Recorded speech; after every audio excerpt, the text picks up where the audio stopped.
ஆரம்பிச்சுங்க sir. வணக்கம் தோழர்கள் அனைவருக்கும் வணக்கம்.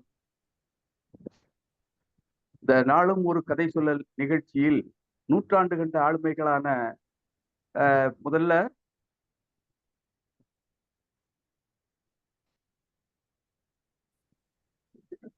அழகிரிசாமி அவர்களுடைய கதையை பார்த்தோம். அதுக்கடுத்து கவிஞர் தமிழொலி அவர்களுடைய கதைகள் எல்லாம் முடிச்சுக்கோம். இப்பொழுது கரிசல் இலக்கிய தந்தை திரு ஹீரா அவர்களின் கதைகளை நாளும் ஒரு கதை சொல்லலில் பார்த்து கொண்டு வருகிறோம். இன்னைக்கு ஹீராவும் நானும் அப்படிங்கிற தலைப்புல நம்மோடு பங்கு பெற வந்திருக்கிறவர் திரு எழுத்தாளர் திரு சீனு தமிழ்மணி அவர்கள். அவர்களை பற்றி பொதுச் செயலாளர் டாக்டர் அறம் அவர்கள் பிறகு சொல்லி வரவேற்பாங்க. இப்பொழுது இன்னைக்கு கதை சொல்லியாக வந்திருக்கின்ற திரு சபீர் முகமது அவர்களை பற்றி ஒரு சில வார்த்தைகள். இவர் மணக்குள விநாயகர் பொறியியல் கல்லூரி, புதுச்சேரியில் உள்ள மணக்குள விநாயகர் பொறியியல் கல்லூரியில் பயின்று வருகிறார். இவருக்கு எதிலெல்லாம் ஆர்வம்னா, பேச்சாற்றலில் ஆர்வம், கவிதை எழுதுவதில் ஆர்வம். இவர் புதுச்சேரியில் உள்ள கலை இலக்கிய பெருமன்றத்தில் மன்ற கூட்டங்களில் தொடர்ந்து பங்கேற்கிறார். ஆலமரத்தடி என்ற நிகழ்வில் சிறப்புரையாற்றியிருக்கிறார். அதில் தலைமையும் வகித்திருக்கிறார். கவிஞர் தமிழ்மொழி நூற்றாண்டை ஒட்டி நடந்த நிகழ்வில் கவிதை வாசித்து இருக்கிறார். கல்லூரியில் நடக்கும் அனைத்து போட்டிகளிலும் பங்கேற்பார். கம்யூனிஸ்ட கருத்துக்களில் ரொம்ப ஆர்வம் உள்ளவர். இவர் முழுமையாக தமிழ் தெரியாது, இருப்பினும் முயற்சி செய்து கொண்டு வருகிறார் அப்படின்னு கடைசியில் அவர் தன்னை பற்றிய குறிப்பு சொல்லியிருக்கிறார். இப்படிப்பட்ட பேராண்மை இன்று ஹீராவினுடைய கதையான ஒரு காதல் கதை என்ற கதையை சொல்ல வருவாரு. அதற்கு முன்னாடி ஹீராவும் நானும் அப்படிங்கிறதுல இன்னைக்கு நம்மோடு பங்கேற்கிற எழுத்தாளர் திரு சீனு தமிழ்மணி அவர்களை மரபு கருதி வரவேற்பு வழங்குமாறு டாக்டர் பொதுச் செயலாளர் அவர்களை வரவேற்கிறேன், வருமாறு அழைக்கிறேன். தோழர்கள் அனைவருக்கும் வணக்கம். வணக்கம். 65வது நாள், 66வது நாளா, 65வது நாள், 66 கிட்டத்தட்ட 83 கதைகள் இருக்கு. நம்ம இன்னைக்கு 66வது நாளை அடைந்திருக்கிறோம். இந்த 50வது நாளிலிருந்து கீராவோடு பழகியவர்கள் அவர்கள் யாராவது ஒருவர் அழைத்து கீராவும் நானும் என்ற தலைப்பில் கீராவுடன் பழகிய அனுபவங்களை, எழுத்தில் வராத அனுபவங்களை நம்மிடையே பகிருமாறு கேட்டுக்கொண்டு வருகிறோம். அந்த வகையில் இன்று நம்ம வந்திருப்பவர் சீனு தமிழ்மணி அவர்கள். அவர் ஒரு இடதுசாரி செயல்பாட்டாளர். அரசு பணியில் இருந்த போதும் கூட நிறைவு பெற்ற போது முற்போக்கு இலக்கியங்களை, முற்போக்கு கருத்துக்களை புத்தகங்கள் வடிவில் கொண்டு செல்வதில் இலக்கியம் என்ற ஒரு நிறுவனத்தை கூட நிறுவி அதன் மூலமாக சென்றவர். மனித உரிமை செயல்பாட்டாளர். இப்படி பன்முக தன்மை கொண்டவர். நம்ம கேட்ட உடனே சரின்னு சொன்னாங்க. இன்னைக்கும் முற்போக்கு கலை இலக்கியங்களோட அமைப்புகளோட தொடர்ந்து பயணிக்கக்கூடியவர். நாம் அழைத்த உடனே சரி வருகிறேன் என்று சொன்னார். கீராவும் நானும் என்ற தலைப்பிலேயே ஒரு கட்டுரை எழுதியிருக்கார். அது அவர் இயல்பாக அமைந்தது. நாமும் இந்த தலைப்பை இயல்பாக வைத்துக் கொண்டோம். இந்த தலைப்புல இருந்தாதான் நல்லா இருக்கும்னு. ஆனா அவர் இயல்பாவே கீராவும் நானும் ஏற்கனவே கட்டுரை வச்சிருந்திருக்காங்க. அது முதலே கதை சொல்லியில போடுவோமா, இல்ல வேற இதுல போடுவோமா, அப்புறம் இளவேனில் தோழர் கூட கேட்டிருக்காங்க. அப்ப 2 பேர் சிந்தனையும் ஒரே திசையில் இருந்திருக்கிறது. கீராவும் நானும் என்ற தலைப்பில் தோழர் அவர்களை தன்னுடைய அனுபவங்களை இங்கே பகிருமாறு கேட்டுக்கொள்கிறேன். அவர்களை தமிழ்நாடு கலை இலக்கிய பெருமன்றத்தின் சார்பாக மிகுந்த மரியாதையோடு வரவேற்கிறேன். தோழர் அவர்கள் தன்னுடைய கருத்துக்களை பகிருமாறு கேட்டுக்கொள்கிறேன். வணக்கம். எனக்கு கலை இலக்கிய பெருமன்றத்தின் சார்பாக தோமுசி ரகுநாதன் எழுத்தாளர் சந்திரகாந்தன் நினைவு விருது மொழிபெயர்ப்புக்காக தமிழ்நாட்டில் காலனிய கால வண்ண ஓவியங்களும் ஐரோப்பியர்கள் உள்ளூர் கலைஞர்களும் என்ற நிகழ்ச்சியின் போதுதான் தோழர் அறம் அவர்களை சந்தித்தேன். நிகழ்ச்சி இனி நாம் நிகழ்ச்சிக்கு வந்து விடுகிறேன். கீராவும் நானும் என்ற தலைப்பில் நான் கட்டுரையை எழுதி வைத்திருக்கிறேன். அந்த 20 நிமிடத்திற்குள் சுருக்கமாக அதனை நான் முடிப்பேன். புதுச்சேரிக்கு கீரா 1989 ஒரு நாள் ஓவியர் மாரிசாரோடு புதுச்சேரி வந்தார். அவர் 1989 முதல் 17/5/2021 வரை கிட்டத்தட்ட 31 ஆண்டுகள் புதுச்சேரியில் வாழ்ந்தார். எப்படி பாரதி புதுச்சேரியில் இருந்தபோது தன்னுடைய சிறந்த படைப்புகளான கீழ்ப்பாட்டு, கண்ணன் பாட்டு, பாஞ்சாலி சபதம் உள்ளிட்ட படைப்புகளை எழுதினாரோ, அதை போலவே புதுச்சேரியில் முதல் சிறுகதை புதுச்சேரியில் தான் எழுதப்பட்டதோ, அதை போலவே புதுச்சேரி வந்தாரை வாழ வைக்கும் ஒரு பாவேந்தர் சொன்னதை போல ஒரு நல்ல ஊர். அதை போலவே கீரா இங்கு 31 ஆண்டுகள் வாழ்ந்தார். அவர் இங்கு வாழ்ந்தபோதுதான் கரிசல் காட்டு கடுதாசி, கோபல்லபுரத்து மக்கள் என்ற புகழ்மிக்க படைப்புகளை எழுதினார். அவர் கோபல்லபுரத்து மக்கள் என்ற புதினத்தின் மூலம் 1991 சாகித்ய அகாடமி என்கின்ற இலக்கிய கழக பரிசு பெற்றதும் புதுச்சேரியில் தான். அதை போலவே இந்த புதுச்சேரியில் தான் அவர் கதை சொல்லி என்ற ஒரு இதழையும் நடத்தினார்.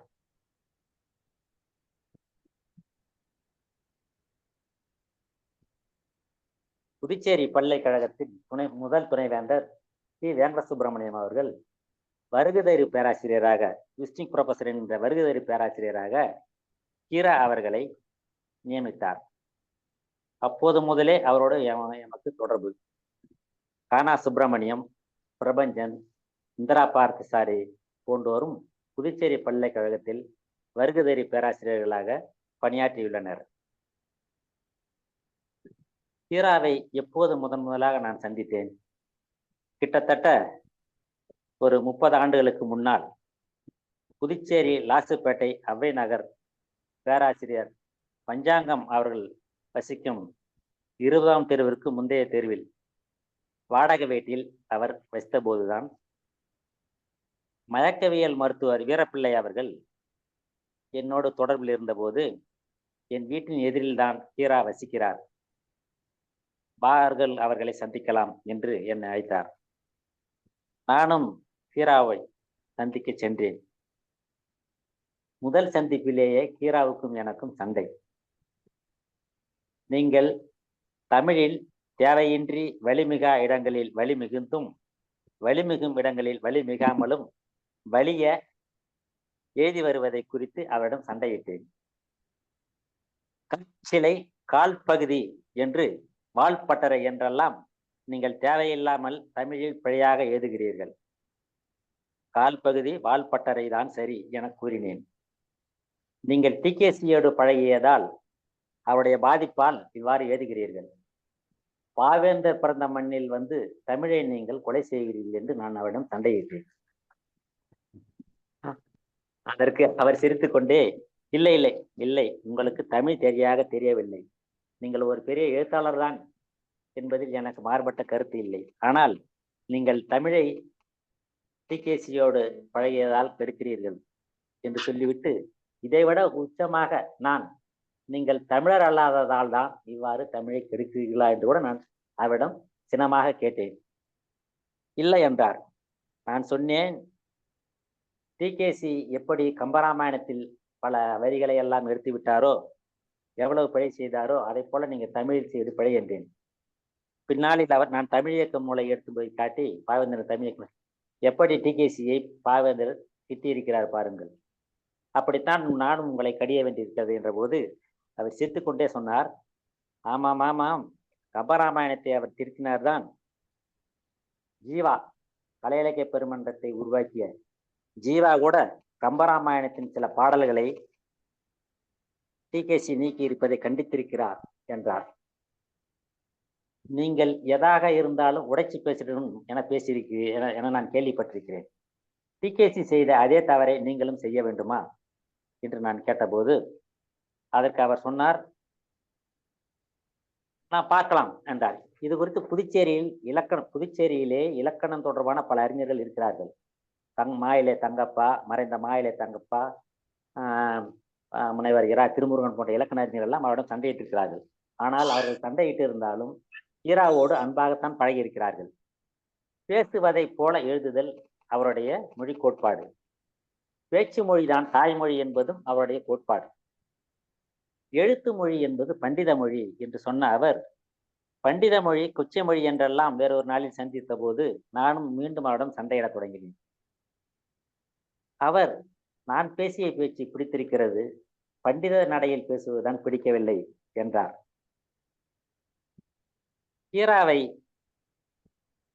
ஈராவிடம் உள்ள ஒரு சிறப்பு என்னவென்றால், யார் அவரிடம் சண்டையிட்டாலும் அவர்களையெல்லாம் எப்படித்தான் அணுக்கமாக வைத்துக் கொள்கிறாரோ என்று தெரியாது. ஏனென்றால் அவருடைய பேச்சு அப்படி. ஒரு முறை அவர் சொன்னார், பண்டிதர்கள் சங்காத்தமே வேணாம் என்றிருந்த எனக்கு புதுச்சேரி நல்ல வழி காட்டியது. திருமுருகன் இது வந்து கீரா சொன்னதையே நான் இந்த கட்டுரையில் பகிர்ந்திருக்கிறேன். திருமுருகன், தங்கப்பா, பஞ்சு போன்ற தமிழறிஞர்கள் எவ்வளவு மென்மையானவர்களோ அவ்வளவு வன்மையானவர்களாக தமிழ் குறித்த பல விஷயங்களில் ஆழமாக இருக்கின்றனர். என்னிடம் எவ்வளவு இணக்கமாக பழகும் பஞ்சு கூட தமிழ் மொழி குறித்த விஷயத்தில் என்னிடம் முரண்படுவார். எங்களுக்குள் சண்டை நடக்கும், அதே நேரத்தில் நட்பும் இருக்கும். அதனால்தான் திருமுருகன் அவர்கள் பாவலர் பண்ணை என்ற தன் புத்தக கடை திறப்புக்கு என்னை அழைத்தார். அது மட்டுமல்லாமல் அவர் என்னுடன் அன்பாக பழக காரணம் சங்கீதம் குறித்த என் ஞானத்தை அவர் அறிந்து கொண்டதால் தான் என்றார். திருமுருகன் இறப்பிற்கு நீங்கள் போனேலா என்று கீரா என்னிடம் கேட்டார். நான் போனேன். சிறந்த சங்கீத மேதையை இழந்து விட்டேன் என்றார் கீரா. இடைமறித்து சிறந்த இலக்கண அறிஞர், தமிழறிஞர் என்று நான் கூறிய போது, நான் என்ன இல்லைன்னா சொன்னேன், அவர் சங்கீத மேதை என்பதையும் நீங்கள் மறக்கக்கூடாது என்றார். கீராவுக்கு உள்ள பண்பு மாற்று கருத்தாளர்களையும் அரவணைப்பது. அவர் கெட்டிக்காரர். அவர் பாணியில் சொல்ல போனால் கீரா இதில் சமர்த்தர். புதுச்சேரி உங்களுக்கு பிடித்திருக்கிறா என நான் ஒரு முறை கேட்டபோது, பேசாக, அதில் என்ன சந்தேகம், 7ஆம் வகுப்பு கூட தாண்டாத என்னை பல்கலைக்கழக விசிட்டிங் ப்ரொஃபஸராக ஆக்கிய ஊரை பிடிக்காமல் போகுமா என்றார். நானும் தொடர்ந்து இந்த புதுச்சேரி ஊர் மக்கள் பற்றி உங்கள் கருத்து என்ன என்று கேட்டபோது, வெள்ளந்தியாக பேசுகிறார்கள், உதவி என்றால் ஓடோடி வந்து உதவுகிறார்கள், நிறைய இலக்கிய கூட்டங்கள் நடத்துகிறார்கள், ஆனால் ஆளுக்கு நிறைய அமைப்புகளை வைத்துக் கொண்டு சில பேருக்கு கூட்டம் நடத்துகிறார்கள், சண்டை போடுகிறார்கள், அடுத்தனிடமே பழக தொடங்குகிறார்கள் என்றார். புதுவை இளவேனில் இயக்கிய இடைச்செவல் ஆவணப்படத்தில் கீரா சொன்னது இது. ஊருக்கு போறதா இங்க இருக்கிறதா அப்படின்னு ஒரு கேள்வி.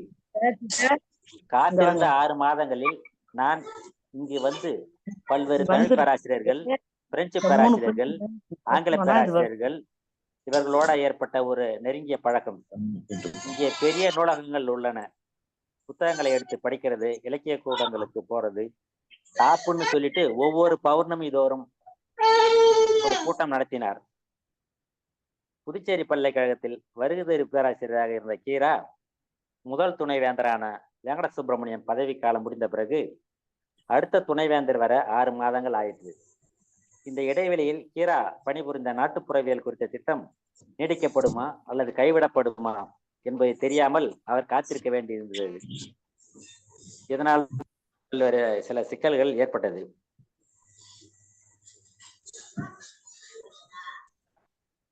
கடைசியா நான் புதுச்சேரியில தான் இருந்துட போறேன் அப்படின்ற மாதிரி அவர் தொடர்ச்சியா அவர் பேசினே இருந்தார். ஏனென்றால் புதுச்சேரி மக்கள் மேல அவருக்கு அப்படி ஒரு அன்பு. 4/11/2017 பொதிகை தொலைக்காட்சியில் இலக்கிய தர்பார்னு ஒரு நேர்காணல் நிகழ்ச்சி புதுச்சேரி பல்கலைக்கழகத்துல நாங்க நடத்தணும்.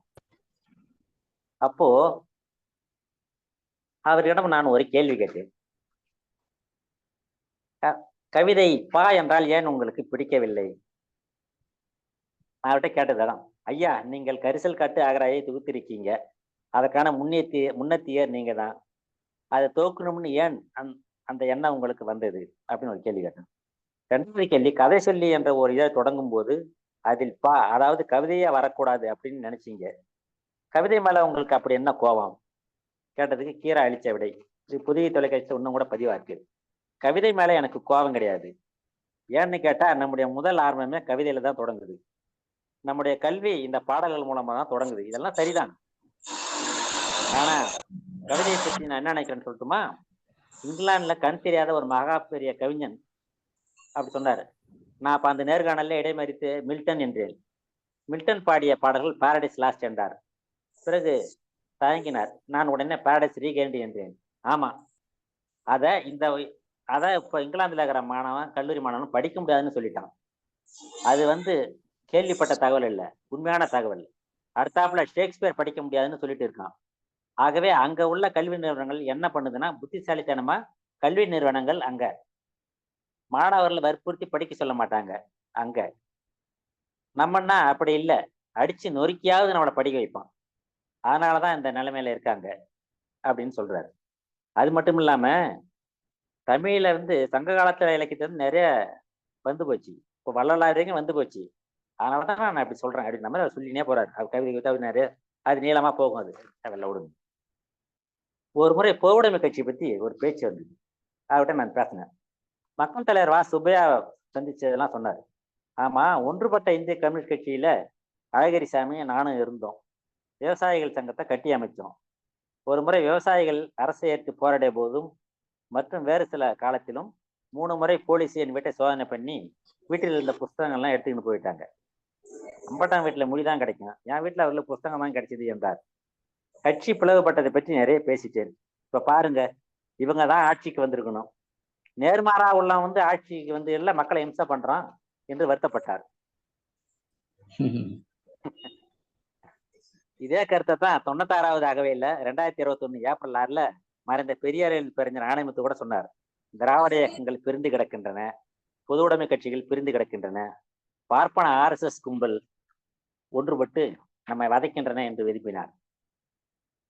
ஒரு முறை புதுச்சேரி தலைமை மருத்துவமனையில் கீரா உடல்நலம் இல்லாமல் சேர்க்கப்பட்டிருந்த போது படுக்கையை மட்டும் வேறொரு படுக்கையில் அவரை படுக்க வைக்க வேண்டியிருந்தது. மருத்துவ பணியாளர் யாரையும் காணோம். செவிலியர் துளசி பாக்கியவதி பேராசிரியர் சிலம் செல்வராசுடைய மனைவி, கடவதி என்ற குணவதி என்ற கீராவின் மனைவியை பற்றி நூல் எழுதியவர். பேராசிரியர் பஞ்சாங்கம் பேராசிரியர் வெங்கடசுப்பராய நாயக்கர், நான், கீராவுடைய பெயர்த்தி அம்சா, அதாவது பிரபாகரனுடைய மகள் ஆகியோர் இருந்தோம். நான் உடனே கீராவை தூக்கி படுக்கையில படுக்க வைத்தேன். பின்னால இது குறித்து அவரிடம் சொன்ன போது, ஆமா யாரோ சொன்னாங்க, நான் குண்டா இருந்தா என்ன செஞ்சிருப்பீங்க என சிரித்தார். முதுமையை பற்றி சிறிதும் கவலைப்படாத இளைஞர் கீரா. என் பேச்சு கீராவுக்கு பிடிக்கும்.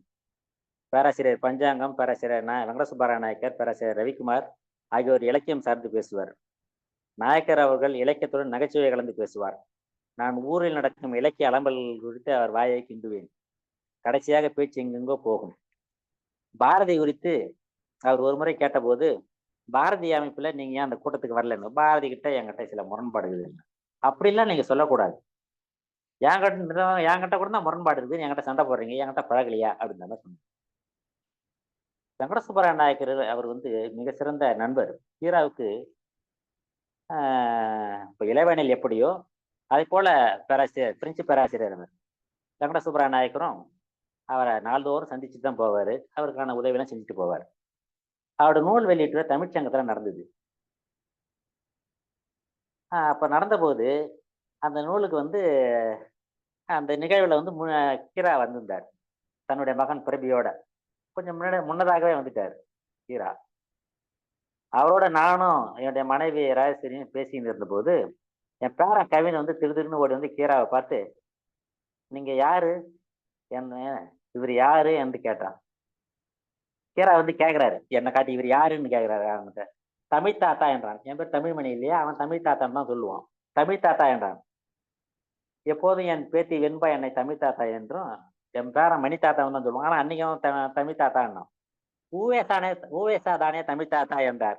அவன் சின்ன பையன், அவனுக்கு நான் 4 என்ன 4 வயசு என்ன ஊவேசான தமிழ் தாத்தா என்று கீரா சிரித்தார். நாங்களும் சிரித்தோம். அவனுக்கு ஒண்ணும் புரியல, போயிட்டான். அப்ப நீங்க யாருன்னு கேட்டான். நான் தாத்தாவுக்கெல்லாம் தாத்தா என்றார் அவர். ஓஹோ, நீங்களும் தாத்தாவா அப்படின்னு ஓடிட்டான். இது எதுக்கு சொல்ல வரேன்னாக்கா, அதே போல இந்த ரவிக்குமார், பேராசிரியர் ரவிக்குமாருடைய மகனும் சித்தார்த்தும் அவருடைய பிறந்த நாளும் போதெல்லாம் திருவள்ளுவர் சிலையோ புத்தர் சிலையோ கொண்டு போய் கொடுப்பான். சித்தார்த்தையும் அவரு ஒரு எழுத்தாளன்னா எப்படி யார்கிட்ட பழகணும்னு தெரியும். அவன் சிறுவர்களோட அவரு பிஞ்சுகள் நூல் எழுதினவர் இல்லையா, அவர் வந்து அந்த குழந்தைகள் செய்யறது இதெல்லாம் அழகா அப்படியே ஒண்ணு ஒண்ணா அவர் பார்த்து அவர் இதாக்குவார். சிறப்பா இருக்கிறது ரொம்ப எங்களுக்கு பிடிக்கும். அதே போல பஞ்சு பரிசில்னு நாங்க ஒரு இது ஒண்ணு வச்சிருக்கோம். அந்த பஞ்சு பரிசில் வந்து நாங்க வந்து 15/2/2020 பஞ்சு பரிசு இதை வந்து நாங்க சிறந்த திறனாய்வு நூலுக்கான பரிசெல்லாம் கொடுக்குற வழக்கம் தொடங்கினோம். அந்த முதல் நிகழ்ச்சிக்கு ஹீரா தான் வந்து பரிசு கொடுக்கணும், நல்லா செய்யணும்னு நாங்க முடிவு பண்ணோம். அதனால வந்து நீங்க பரிசும் வழங்கணும், தலைமை நிகழ்ச்சியில வந்து கலந்துக்கணும்னு சொன்னோம். அந்த நிகழ்ச்சிக்கும் வழக்கம் போல ஹீராவை வந்து பிரபாகரன் வந்து அழைத்து வந்துட்டார். வழக்கம் போல வாய்ப்படலிச்சுன்னு நான் வந்தேன். அழைத்து வந்த போது நேரம் கொஞ்சம் இருந்தது. அப்ப நாங்க பேசின்னு இருந்தபோது ஹீரா ஹீரா வந்து என்னுடைய துணைவியார்கிட்ட கேட்டார், என்ன சொல்றாரு உங்க புருஷன் அப்படின்னு என்று அப்படித்தான் தொடங்கினார். அவங்க உடனே வீட்டை கவனிக்கிறதே இல்லை, கூட்டத்துக்கு போறது, கூட்டம் நடத்துறது, எங்கன்னா போராட்டம் நடந்தா ஓடுறது, இதே வேலையா இருக்காருன்னு சிரிச்சிங்க சொன்னாங்க. அப்ப தொந்தரவு கொடுக்கல, வீட்டுல இருந்தா தானே தொல்லை என்றா சிரித்து கொண்டு. செப்டம்பர் 15 பேரறிஞர் அண்ணா பிறந்த நாள், செப்டம்பர் 16 கீராவாகிய உங்கள் பிறந்த நாள், செப்டம்பர் 17 தந்தை பெரியார் பிறந்த நாள், செப்டம்பர் 18 என் துணைவியார் பிறந்த நாள் என்றேன். அப்ப செப்டம்பர் மாதம் முக்கியமான மாதம்னு சொல்லுங்க. எங்களுடைய பிறந்த நாளை மறந்தாலும் செப்டம்பர் 18 மறக்க கூடாது. ஏன்னா எங்க வீட்டுக்காரங்க பிறந்த வம்பா போயிடுன்றார். உடனே நானு பிரபி எல்லாருமே சிரிச்சோம். வீட்டுக்கு வாங்கம்மா, ஏன் வீட்டுக்கு வரமாட்டீங்க அப்படின்னு கேட்டார். நானும் வரமாட்டேன், இவங்க தான் கூட்டின்னு வரமாட்டாருன்னு சொன்னேன். அதாவது சொல்லும்போது அவர் என்னன்னா, ஒரு குடும்ப பாங்கோட அவரு பழகிறது அவருடைய பண்பு. நாங்க அந்த நிகழ்ச்சிக்காக அவரை வந்து கூப்பிடுறது பற்றி பஞ்சு பரிசு நிகழ்ச்சிக்கான அழைப்பை நானும் பஞ்சும் கொடுக்க போனோம். அப்போ பஞ்சு அவர் வந்து இளங்கோவடிகளின் சிலப்பதிகாரம், இன்றைய உரைநடை தமிழ், சிலப்பதிகாரத்து உரைநடை தமிழ அவர் தான் எழுதியிருக்காரு. அந்த நூலை ஹீரா கிட்ட கொடுத்தோம். அது ஒரு புரட்டு நல்ல வேலை செஞ்சீங்க பஞ்சு, நாங்கெல்லாம் சிலப்பதிகாரத்தை எப்படி படிக்க முடியும் என்றவர் இதை பேச்சு தமிழில் எழுதியிருக்க வேண்டும் என்ற கருத்தை சொன்னார் ஹீரா. நான் சொன்னேன், உரைநடை தமிழில் என்றுதான் போட்டிருக்கிறதை தவிர பேச்சு தமிழில் என்று போடவில்லை என்றேன். ஆமா, அதை நான் பார்க்கல என்றவர், ஆனாலும் பஞ்சு பேச்சு தமிழ் இருந்தாதான் நல்லா இருக்கும், ஏன்னா அவருடைய கொள்கை என்ன, பேச்சு தமிழ் தானே என்ற கருத்தை சொன்னார். பஞ்சாங்கம் சிரித்து கொண்டே வேறு செய்திக்கு தாவிட்டார். ஏன்னா இது தொடர்ந்தா நாங்க பேசினதான் இருக்கணும். பிரபஞ்சன் இறந்துட்டாரு 21/2/2018. அந்த மழையிலையும் ஹீரா இளவேனிலோட வந்தார். அவரை வரவேற்று நாங்க அப்படியே அவரை அருகில கொண்டு போனோம். போய் அப்படியே கொஞ்ச நேரம் அப்படியே அமைதியா நின்றுட்டார். அவருடைய உடல் மொழி, முகபாகம் ஆகியனவற்றை ஹீரா ஆளுங்களை எடை போட்டுருவார். ஆனா ஹீராவை எடை போடுறது எனக்கு தெரியவில்லை. மருத்துவமனையில இருந்து படுக்கையில இருந்து இடம் மாற்றி வச்சுனா கூட அப்ப கூட அவனுடைய இடம் தெரியாது. பிரபஞ்சனுடைய அகல்யா நாடகத்தை படிச்சுட்டு பிரபஞ்சன் தான் என ஹீரா பாராட்டினாருன்னு பேராசிரியர் ராமசாமி கூறினது நினைக்கு வந்தது. அதே நேரத்துல நாம் சந்திக்கும் எல்லா மனிதர்களுமே நல்லவர்கள், பார்க்கும் அனைத்துமே அழகு என்று சொன்ன பிரபஞ்சனும் அந்த நேரத்துல எனக்கு நினைக்கு வர. ஹீராவுடைய மனைவி தன்னுடைய 87வது அகவையில 25/9/2019 இரவு 8:45 மணி நேரத்தில் உடல்நல குறைவா இறந்துட்டாங்க. நானும் பேராசிரியர் ரவிக்குமாரும் பார்க்க போனோம். இப்போ எழுத்தாளர் ஜெயபிரகாசம் வரார். அவங்க அம்மையாருக்கு, கணபதி அம்மையாருக்கு இறுதி வணக்கம் செஞ்சுட்டு ஹீராவிடம் போனா அவர் பஞ்சு, KS ராதாகிருஷ்ணன், ராச திருமாவோட அரசியல் பேசிக் கொண்டிருக்கிறார். அவரிடம் சென்ற எங்களை பார்த்து அம்மாவை பார்த்தாலா என்றவர் மீண்டும் பேச தொடங்கி விட்டார். அதாவது ஹீரா வந்து ஒரு முறை சொன்னாரு, என்ன கண்ணும் கருத்துமா, அவர் ஒரு முறை சொன்னார், எனக்கு நல்லா நினைவு இருக்கு, காட்டு வேலை வீட்டு வேலை எல்லா வேலையும் அவ தான் பார்த்துக்கிட்டா, என்ன ஒரு பூ போல பார்த்துக்கிட்டா அப்படின்னு சொன்னவரு கணபதி அம்மா மறைஞ்சதை எண்ணி வருத்தப்படாமலா இருப்பார், வருத்தப்பட்டு தான் இருந்திருப்பார். ஆனால் அவருக்கான மன உரம் அப்படிப்பட்டது. கீராவை அந்த கரடிக்குப்பம், அதாவது கரடிக்குப்பம்னா பாரதியோட குயில் தோப்பு இருக்கு இல்லையா, இருந்தது இல்லையா, அந்த குயில் தோப்புங்கிட்ட தான் கரடிக்குப்பம் அந்த இது இருக்கு, எருவிட்டப்படும் இது. அங்கதான் சங்கரதாஸ் சுவாமிகளை புதைச்சாங்க. அங்கதான் கீராவுடைய மனைவியும் எரிச்சாங்க. அப்போ எங்களுக்கு அது கொஞ்சம் லேசா கொஞ்சம் மாடிப்படி ஏறி போகணும். அப்போ அவரை மாடிப்படியில கூட்டம் வச்ச போது எரிய விட்டு போறதுக்கு முன்னாடி எல்லாரும் பார்த்துக்குங்க அப்படின்ன போது கீரா தன் மனைவியை வைத்த கண் வாங்காமல் பார்த்ததை இன்றும் கூட என்னால் அப்படியே மனதில் இருக்கிறது.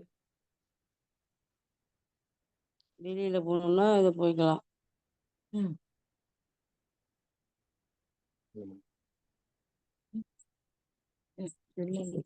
இங்க மேல புதுச்சேரி மொழியியல் பண்பாட்டு ஆராய்ச்சி நிறுவனத்துல கீராவுடைய பிறந்தநாளை ஒரு முறை கொண்டாடணும். அப்போ எழுத்தாளர் எஸ் ராமகிருஷ்ணன் தன்னுடைய துணைவியாரோட வந்திருந்தார். அப்போ ஏற்புரை வாங்கின கீரா, அண்டராண்ட பட்சின்னு ஒரு நான் கதை எழுத போறேன், அதை அச்சுக்கு கொடுக்க போவதில்லை, கையெழுத்துப்படியாக எழுதி பலரிடமும் கொடுக்க போகிறேன் என்றார். பைரன் எழுதிய எம்மாவின் கடிதம் தட்டச்சு செய்தே படிக்கப்பட்டது. படிக்கும் ஒவ்வொருவருக்கும் தட்டச்சு செய்து கொண்டுதான் பிறருக்கும் தருவார்கள், அதை போலவே இதுவும் என்றார். பின்னாளில் அதை எழுதிய சில பக்கங்களை காட்டினார். சில நாட்களுக்கு பிறகு அண்டரண்ட பட்சி தயாராயிடுச்சு, வந்து வாங்கிக்கோங்க என்றார். சில நாட்கள் கழித்து சென்ற போது அண்டரண்ட பட்சியை நான் கேட்டபோது அண்டரண்ட பட்சி பறந்து போயிடுச்சு, இனிமே பிடிச்சாந்துதான் தரணும் என சிரித்தார். அதாவது அந்த கையெழுத்துப்படியை கொண்டு படப்படி ஜெராக்ஸ் எடுத்து வந்துதான் தரணும் என்பதை அவர் அவ்வாறு சொன்னார். அந்த பணியை செய்து தருபவர் பிரெஞ்சு பேராசிரியர் மொழிபெயர்ப்பாளர் சுவா வெங்கட சுப்ராய நாயக்கர். கடைசி வரை அண்டரண்ட பட்சியை நான் அவரிடம் வந்து வாங்க முடியவில்லை. போன் போட்டு தமிழ்மணியை கூப்பிடு என்று பிரபியிடம் வலியுறுத்துகிறார் கீரா. பிரபி இது கொரோனா காலம், அவங்களுக்கெல்லாம் தொல்லை தரக்கூடாது என விட்டுவிட்டார். பின்னாளில் பிரபி சொன்ன செய்தி இது.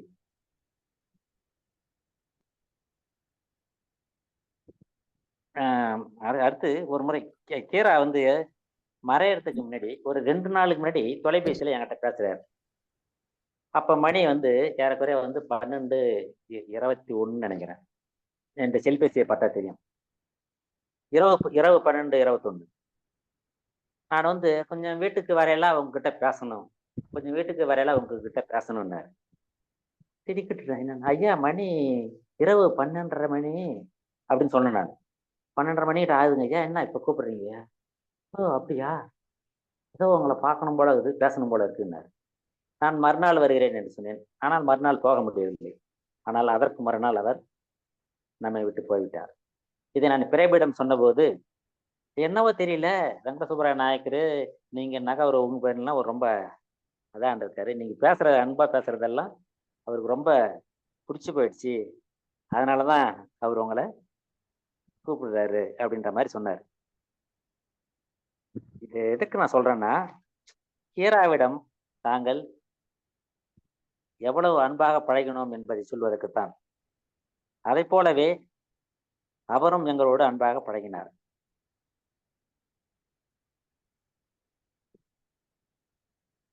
இன்னும் ஒரு செய்தி முடிச்சிடலாம்.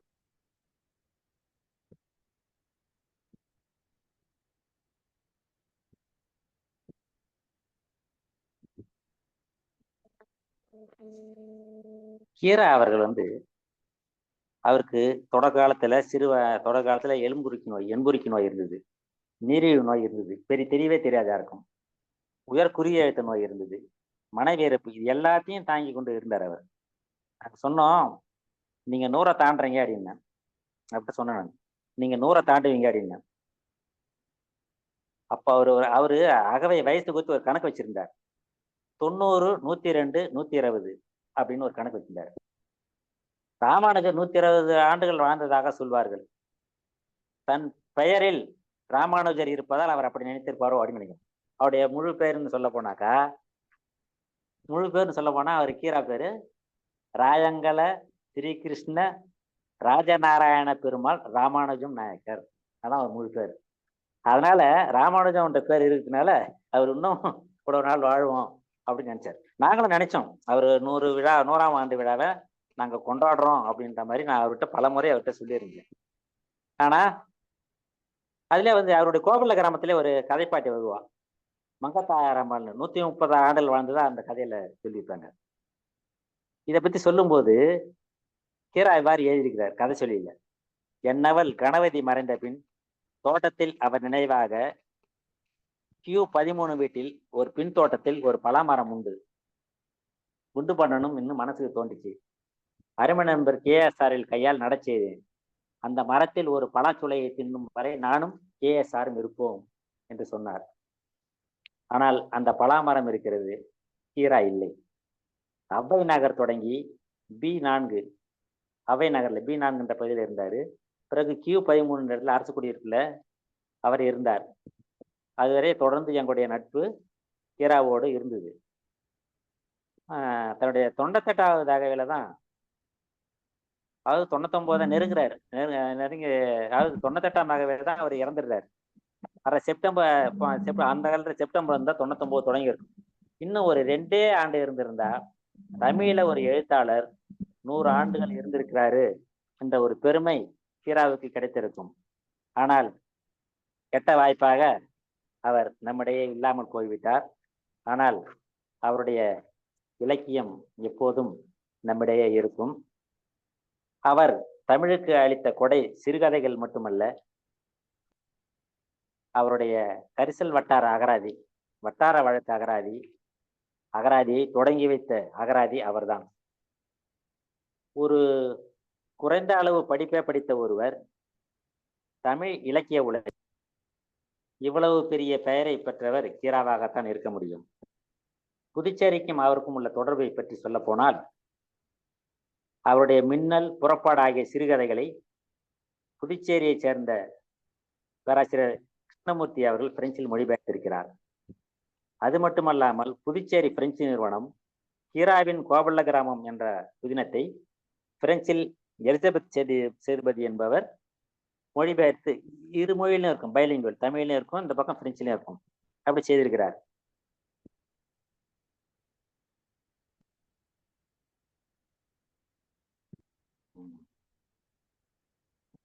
கீரா போது கீரா அவர் மறைந்து போனார் மட்டும் இல்லை, ஆனா அவர் மறைந்தது மட்டும் மறைந்தார். ஆனா கீராவை எல்லாருமே முன்னத்தியர்னு சொல்றோம், கரிசல் முன்னத்தியர்னு.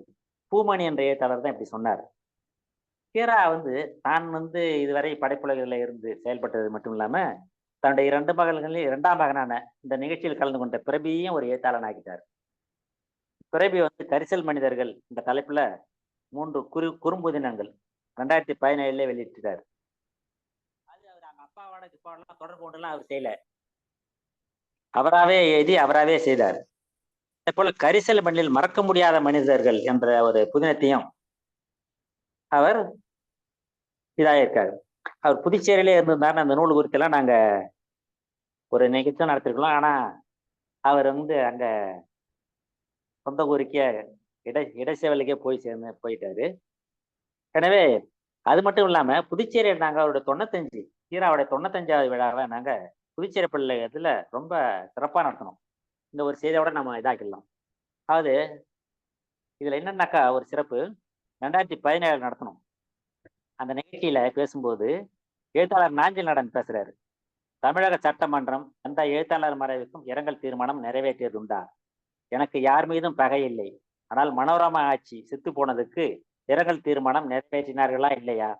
சிறந்த நடிகை, உயர்ந்த பெண்மணி, கலையின் உச்சம். எனக்கு ஒரு சந்தேகமும் இல்லை, ஒரு மறுப்பும் இல்லை, ஒரு விரோதமும் இல்லை, ஒரு பகையும் இல்லை, ஒரு காழ்ப்பும் இல்லை. நான் கேட்கிறேன், கீரா 100 ஆண்டு வாழட்டும். ஒரு 100 வயது தாண்டின பிறகு அவர் இறந்து போனால் தமிழ்நாடு சட்டமன்றம் அவருக்கு ஒரு இரங்கல் தீர்மானம் நிறைவேற்றும் என்று நீங்கள் நம்புகிறீர்களா? அப்படி ஒரு சொர்ணகட்ட சமூகம் நம்ம சமூகம் என்றார். கீரா புதுச்சேரி பல்கலைக்கழக கீரா உட்கார்ந்து இருக்கும் போதே சொன்னார். ஆனால் நிலைமை என்ன? அவர் பேச்சுக்கு மாறாக தமிழக சட்டமன்றத்தில் தீர்மானம் நிறைவேற்றப்பட்டது, அரச மதிப்புடன் எரியூட்டப்பட்டது, சிலை வைக்கப்பட்டது, நினைவாரங்கமும் கட்டப்பட்டுள்ளது. அந்த நிகழ்ச்சியில என்ன நடந்ததுன்னா இன்னொரு சிறப்பு, 95வது விழாவில் இந்த நிகழ்வுல சிறப்பு, இந்த நிகழ்ச்சிக்கு 2 சிறப்பு இருக்கு. அதாவது கீராவுடைய 2ஆம் மகனான பிரபாகரன் நிகழ்ச்சியில் அவருடைய மகள் அம்சாவிற்கும், இஸ்லாமியரான முகமது ஆசிப் அவர்களுக்கும் திருமணம் நடந்தது. அப்போ நாங்க கீரா பேசும்போது, இதை பத்தி பேசும்போது, கீரா கிட்ட பேசும்போது அவர் சொன்னாரு, அவர்கிட்ட நான் சொன்னேன், MS அப்துல் காதர், அதாவது காயனியூரன், ரொம்ப ஒரு புள்ள மாதிரி தான் அவருக்கு. அவரு இறந்து போயிட்டாரு, அதாவது புற்றுநோயால இறந்து போயிட்டாரு முதல்ல. அதனால அந்த காயனியூரன் MS அப்துல் காதர் அப்போ அவர் தான் வந்து உங்களுக்கு வந்து உங்க பேட்டிக்கு மருமகனா முகமது ஆசிப் வந்திருக்கிறாரு அப்படின்னு சொன்னபோது அவர் ரொம்ப மகிழ்ச்சியோட ஏற்றுக்கினார். அதாவது அவர் வந்து ஒரு ஓரளவு நல்ல சிந்தனையாளர்ன்றதுக்கு ஒரு இஸ்லாமியராக தன்னுடைய இதா ஏத்துக்கினது, திருமணம் செய்யறதுக்கு ஏத்துக்கினதுக்கு கீரா வந்து முழு ஒத்துழைப்போட தான் இருந்தார். ஒரு புகைப்படம் பத்தி ஒரு சின்ன செய்தியோட நான் முடிக்கலாம்னு நினைக்கிறேன். இளவேனில் எடுத்த படம் வந்து உங்க அறையில மாட்டிருக்கு, ரொம்ப சிறப்பா இருக்குன்னு சொன்னேன். இளவேனில் எடுத்த ஒரு படத்தை வீட்டுல மாட்டினார். ஆமா, பாபுன்னா இளவேனில சொல்லுவார். நல்ல புகைப்பட கலைஞன் என்றவர் மதுரையில கென்னடின்னு ஒருத்தர் இருந்தாரு. இடைச்சேவலுக்கு அவர் இருந்தபோது வீட்டுக்கு வந்தாரு. எங்க உங்க படத்தையே காணான்னு ஒரு முறை அவர் என்கிட்ட கேட்டார். அடுத்த முறை அவர் கேமராவோட வந்து படங்கள்லாம் எடுத்தாரு. அவர் எடுத்த படத்துல ஒண்ணு என்கிட்டயும் மாரிஸ் கிட்ட ஒன்னையும் மாட்டான். நிறைய பேர் வந்து பாராட்டினாங்க, நாஞ்சில் நாடன் உட்பட. நீங்க இதை கேட்டது எனக்கு இது ஞாபகம் வந்துச்சுன்னாரு. இப்பெல்லாம் எல்லா இடத்துலயும் பாபு படம் தான் என்றார். அத்தோடு விட்டுருக்கலாம் அவரு கீரா. ஓயாம பேசிக்கிட்டே இருப்பாரு. போலன்னு அவர் என்னை பார்த்தார். எனக்கு ஒரு என்னுடைய உடல் மொழி அறிந்த அவர், தப்பா நினைக்காதீங்க, உங்களையும் தான் எனக்கு பிடிக்கும் என்றார் சிரித்து கொண்டே. இந்த ஒரு பேச்சுதான் கீராவை நம்மோடு எப்போதும் அவரிடம் இருக்க வைக்கிறது. கீராவின் நினைவை போற்றுவோம். நன்றி, மகிழ்ச்சி, வணக்கம். மிக்க நன்றி எழுத்தாளர் மையம். நிறைய எழுத்தில் வராத செய்தி, கீராவை பற்றிய நிறைய செய்தி, எழுத்தில் வராத செய்திகளை நிறைய பகிர்ந்துக்கிட்டீங்க. குறிப்பா சொல்லணும்னா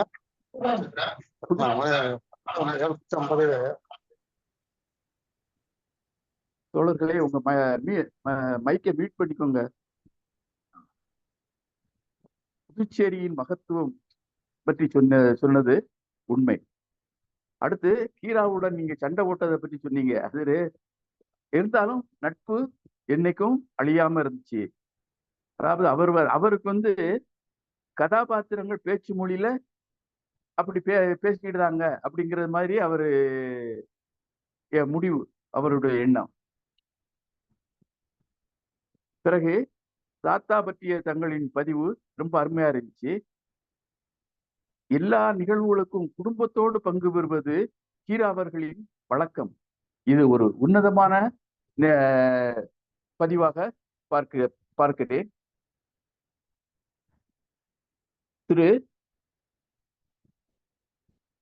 எழுத்தாளர் திரு சீனு தமிழ்மணி அவர்களுக்கு தமிழ்நாடு கலை இலக்கிய பெருமன்ற சார்பாக மிக்க நன்றியை தெரிவித்துக் கொள்கிறோம். அடுத்து இன்னைக்கு கதை சொல்ல ஒரு காதல் கதை என்ற கதையை திரு சபீர் முகமது அவர்கள் சொல்ல வருமாறு அன்புடன் அழைக்கிறேன். வாங்க, வந்து கதையை சொல்லுங்க. சபீர் முகமது.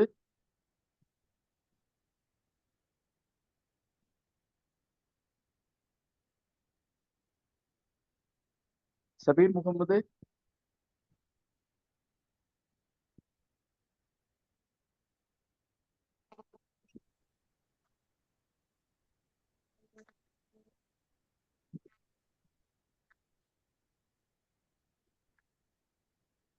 சபீர் முகமது இருக்கீங்களா?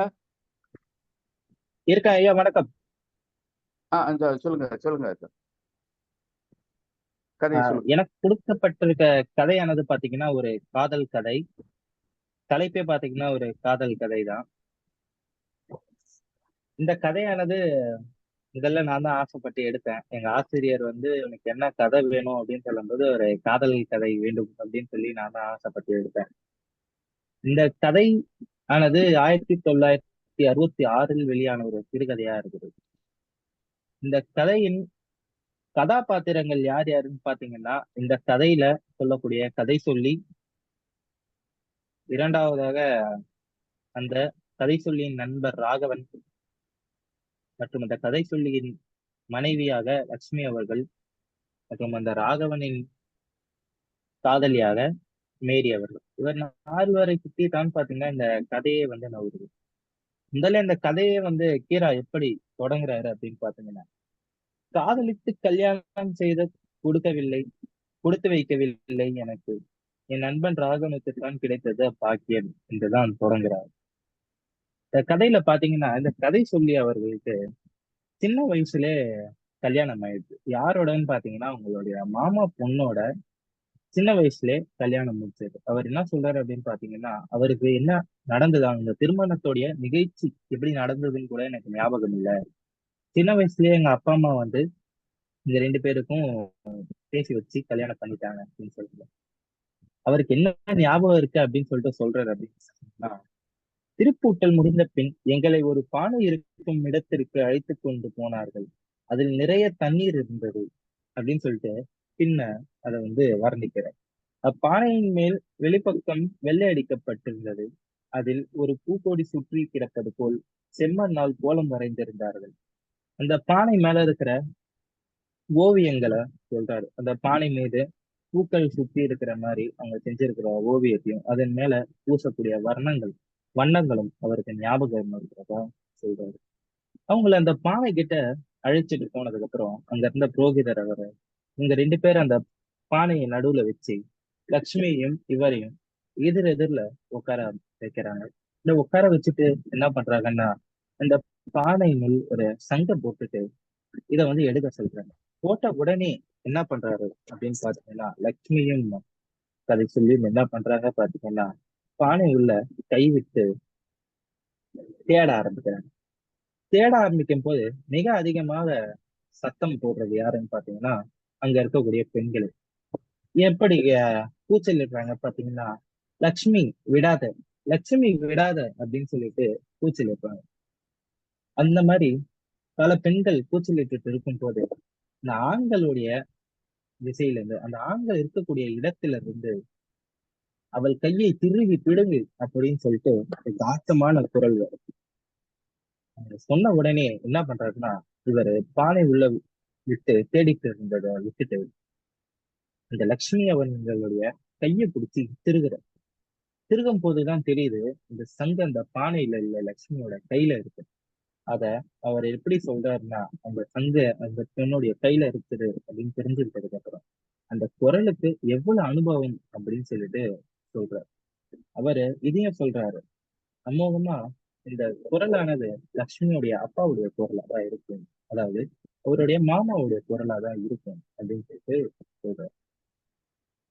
திருகி அந்த லக்ஷ்மி அவர்களுடைய கையை திருகி அவர் சங்க பிடுங்க நினைக்கிறப்ப சங்கு அந்த லட்சுமி அவர்கள் வந்து விடல, அந்த சங்கு வந்து விடல.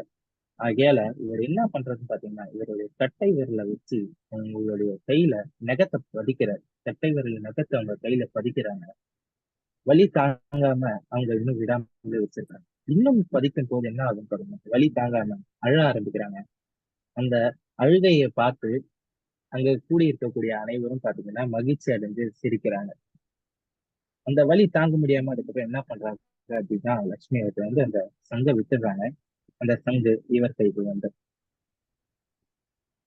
இப்படியெல்லாம் நடந்திருக்கும் போது இத லட்சுமி கிட்ட சொன்னா, இந்த நிகழ்வை லட்சுமி கிட்ட சொன்னா கொலுசு அப்படின்னு சொல்லிட்டு சிரிப்பாங்க. அதாவது வெட்கப்பட்டு புன்னகிப்பாங்க அப்படின்னு சொல்லிட்டு சொல்றாங்க. இன்னமும் லட்சுமியுடைய கையில இந்த தழும்பு இருக்குமா, அதை அவர் எப்படி சொல்றாருன்னா, அவளுடைய ஆள்காட்டி விரலில் இன்னமும் அந்த நகக்கூரின் தழும்புகள் மாறாமல் இருக்கிறது அப்படின்னு சொல்லிட்டு சொல்றாரு. இதை சொல்லி முடித்த உடனே அடுத்த வரியில அவர் என்ன சொல்றாருன்னா, என்னுடைய நண்பன் ராகுவன் திருமணத்தில் இந்த மாதிரியான அநாகரிகங்கள் கிடையாது, அது வெகு சிம்பிள் அப்படின்னு சொல்லிட்டு ஒரே வார்த்தையில முடிக்கிறாங்க. பின்ன சொல்றாரு, நான் என் மனைவியை பார்க்கவும் பேசுவதும் தவம், ஆனால் ராகவனுக்கு அப்படியா, அவன் கொடுத்து வைத்தவன், அப்படின்னு சொல்லிட்டு சொல்றாரு. ஏன்னா இவங்க 2 பேருக்குமே சிறு வயதிலேயே கல்யாணம் பண்ணதுனால இவர் ஒரு இடத்துல இருப்பாங்க, இவர் மனைவியா இருக்கக்கூடிய அவங்க இன்னொரு இடத்துல இருப்பாங்க. ஆகையால இவங்க 2 பேருமே பாத்துக்கிறதே ஒரு பெரிய விஷயம் தான் இருந்திருக்கு. ஆனா அவர் என்ன சொல்றாருன்னு கேட்டீங்களா, அவருடைய நண்பர் ராகவன் அவர் மிகவும் கொடுத்து வைத்தவர் அப்படின்னு சொல்லிட்டு சொல்றாங்க. ஏன் அப்படின்னு சொல்லிட்டு பாரு, அவன் கொடுத்து வைத்தவன். அவன் மட்டுமல்ல, உலகத்தில் காதலித்து கல்யாணம் செய்து கொண்டவர்கள் எல்லோருமே கொடுத்து வைத்தவர்கள் தான். அவர் என்ன சொல்றாருன்னு பாருங்க, உலகத்துல காதலிச்சு கல்யாணம் பண்ணவங்க எல்லாருமே கொடுத்து வச்சவங்க தான். ஏன் அப்படி அவர் சொல்றாருன்னு பாத்தீங்கன்னா, நம்மளே பார்த்திருக்கோம். காதலிக்கிறவங்க எல்லாருமே ஒண்ணா சுத்துறது, ஒண்ணாவே இருக்கிறது, இந்த மாதிரியான நிகழ்வுகள் நிறையவே இருக்கு. அவர் என்ன சொல்றாருன்னா, அவருடைய நண்பன் ராகவன் தான் அவருடைய கல்லூரியிலே மிக அழகான ஒரு ஆண் அப்படின்னு சொல்லிட்டு சொல்றாரு. அவருக்கு ஆண் அழகன்னே ஒரு பட்டம் வந்துடும். அப்பேற்பட்ட ஒரு நபரை, அப்பேற்பட்ட ஒரு அழகனை, ஒரு ராணி ராணி போன்று அழகாக இருக்கக்கூடியவங்க அவங்க தான் மேரி. அவங்களும் காதலிச்சிருக்காங்க. இவங்க 2 பேருமே, அதாவது ராகவனும் ராணியும் கல்லூரியில காதலிச்சிருக்காங்க. மறுநாள் ஒரு நாள் மாலை நான் அப்போது தூங்கி விழித்தேன். அதாவது இவர் ஹாஸ்டல்ல இருக்கும் போது தூங்கி எந்திருக்கிறாராம். அப்போது இவர் பக்கத்துல இவருடைய நண்பன் ரூம், அதாவது அவர் தங்கியிருக்கக்கூடிய ரூம் கதவை இழுத்து சாத்திட்டு உள்ள வராராம். ஏதோ ஒரு ரொம்ப மோசமான ஒரு விஷயம் நடந்த மாதிரி வராரு. அப்பதான் இந்த கதை சொல்லியானவர் தூங்கி எந்திருக்கிறார். அப்போ ராகவன் இவர் பக்கத்துல வந்து உட்கார்றாரு, ரொம்ப நெருங்கி உட்கார்றாரு. அது வரைக்கும் ராகவன் அவ்வளவு நெருங்கி உட்கார்ந்ததே கிடையாது. இவரு அவருடைய முகத்தை பார்த்து ஏதோ ஒரு விஷயம் நடந்திருக்கு அப்படின்னு சொல்லிட்டு நினைச்சுக்கிறாரு. இவரு கேக்குறாராம், என்ன ஆச்சு அப்படின்னு கேட்கும்போது, என்ன ஆச்சு அப்படின்னு சொல்லிட்டு கேட்கும்போது இவர் சொல்றாராம், இல்ல ஒண்ணும் இல்ல அப்படின்னு சொல்லிட்டு ராகவன் சொல்றாராம். ஏதோ ஒரு விஷயம் நடந்திருக்கு, ராகவனை அவர் கூட பகிர்ந்துக்க விரும்பலன்ற மாதிரி ஒரு பாவனை இருக்கப்ப இவரும் அவரை பார்த்துட்டு இருக்க ராகவன் அவர் இந்த மௌனத்தை உடைக்கிறார். என்ன ஆச்சு, என்ன ராகவா, உடம்பு சுகம் இல்லையா என்று ஆஸ்வாரசமாக கேட்டேன். "ம், ஒன்றுமில்லை" என்ற பாவனையில் தலையசைத்தான். நான் மேலும் வற்புறுத்தவில்லை, ஆனால் விஷயம் ஏதோ நடந்திருக்கிறது என்று மட்டும் புரிந்து கொண்டேன். அவன் எதையோ நினைக்கிறது போலவும், சொல்லுவோமா வேண்டாமா என்று தயங்குவது போலவும் பட்டது. அதாவது ராகவன் ஏதோ ஒரு விஷயத்த சொல்லலாமா வேணாமா அப்படின்னு சொல்லிட்டு தயங்குற மாதிரி இவரு உணர்றாரு. ஏன்னா இவங்க 2 பேருமே ஒரு நெருங்கிய நண்பரா இருந்திருக்காரு. அப்புறமா கடைசியா ராகவனை பாத்தீங்கன்னா இந்த தேக்கத்தை உடைக்கிறாரு. கை சட்டை மடிப்புல இருந்து ஒரு மனம் வீசக்கூடிய ஒரு கடிதத்தை எடுக்கிறார். கடிதத்தை எடுத்து பார்த்தா முதல்ல ஆரம்பிக்கிறது, என்னுடைய அன்பு பிரபு அப்படின்னு சொல்லிட்டு அந்த கடிதம் தொடங்குது. இந்த கடிதத்துல கடித தலைப்புல ஒரு சிறுவன் பிரபுவுக்கு ஆரம்பிச்ச உடனே இவர் என்ன பண்றாருன்னா அவருடைய நண்பரை பார்த்து சிரிக்கிறாரு, நடனமாட்டாரு, பண்றாரு.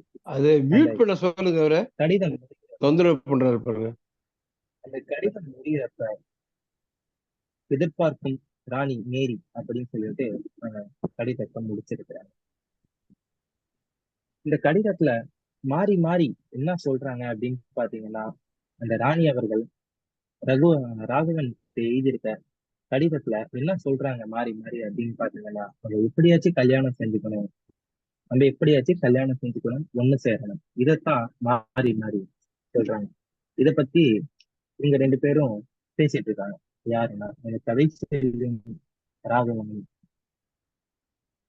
மாறி மாறி என்ன பண்றதுன்னு சொல்லிட்டு பேசிட்டு இருக்கேன் போது, அப்புறம் என்ன முதல்ல கல்யாணம் தான் அப்படின்னு சொல்லிட்டு இவர் சொல்லி ராகவன் எனக்கு ஆறுதலா ஏதாவது பேசு இல்லைன்ற மாதிரி ஒரு பதில் முன்வைக்கிறார். இவங்க 2 பேரும் இதே இந்த யோசனையில இருக்கும் போது இன்னொரு கடிதம் வருது. பெண்ணாகிய நானே வெட்கத்தை விட்டு கடிதம் எழுதி விட்டேன், நீங்கள் உங்களுக்கு என்ன என்ற மாதிரி ஒரு கடிதம் வருது. சரி, சம்மதம். அப்படின்னு ஒரு கடிதம் எழுதுறேன். இந்த கடிதத்துல இன்னும் வாக்கியங்கள்லாம் பெரும்பான்மையானது இந்த கதை சொல் அந்த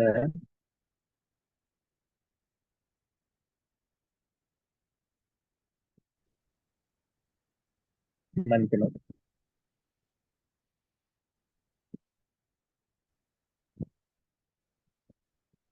மேரி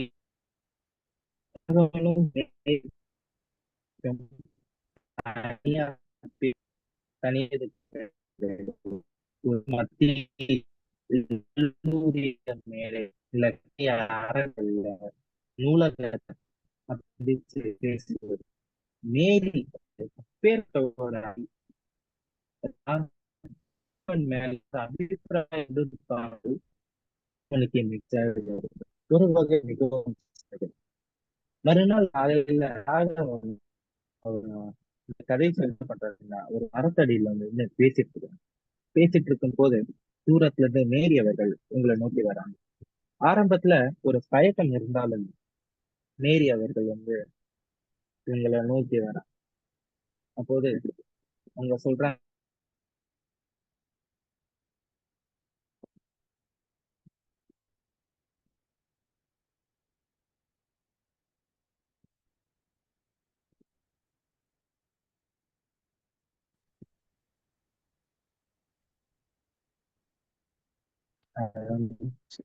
இடையூறுக்கு மன்னிக்கணும். மேரி அவர்கள் இவங்க சொல்லுங்க. 2 பேரையும் பார்த்துட்டு சொல்றாங்க, அவங்க தூரத்துல இருந்து வராங்க. ராகவனும் இந்த கதை சொல்லியும் பார்த்தோம்னா ஒரு மரத்துக்கு நின்று பேசிட்டு இருக்காங்க எங்களோட நண்பர்கள். அப்போது தூரத்துல இருந்து மேரி வராங்க. இவங்க 2 பேரும் இருக்கிறத பார்த்துட்டு ஒரு தயக்கத்துல இவங்களை நோக்கி வந்து ஆங்கிலத்துல சொல்றாங்க, நண்பர்கள் இருவருக்கும் பணிவான என் காலை வணக்கங்கள் என்று ஆங்கிலத்தில் சொன்னார் அப்படின்னு சொல்லிட்டு கதையில் அவள் அருகில் வந்ததும் விற்றவர்களுக்கே உண்டான ஒருவித வாசனைய அவளிடமிருந்து வீசியது.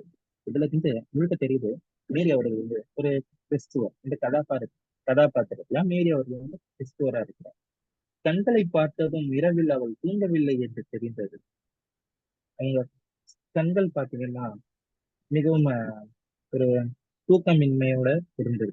அதுக்கப்புறம் பாத்தீங்கன்னா கழுத்துல ஒரு பெரிய செயின், அதுல ஒரு சிலுவை டாலர் போட்டுட்டு அவங்க வந்திருக்காங்க.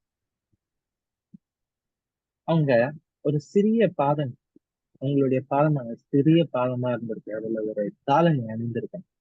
இந்த காலணி அந்த பாதங்களுக்கு மிகவும் அழகா இருந்தது அப்படின்னு சொல்லிட்டு விரவிக்கிறார். ஒரு தடவை நான் விடுமுறையில் ஊருக்கு போயிருந்தேன். அது உயர்நிலை பள்ளியின் கடைசி வருஷம்.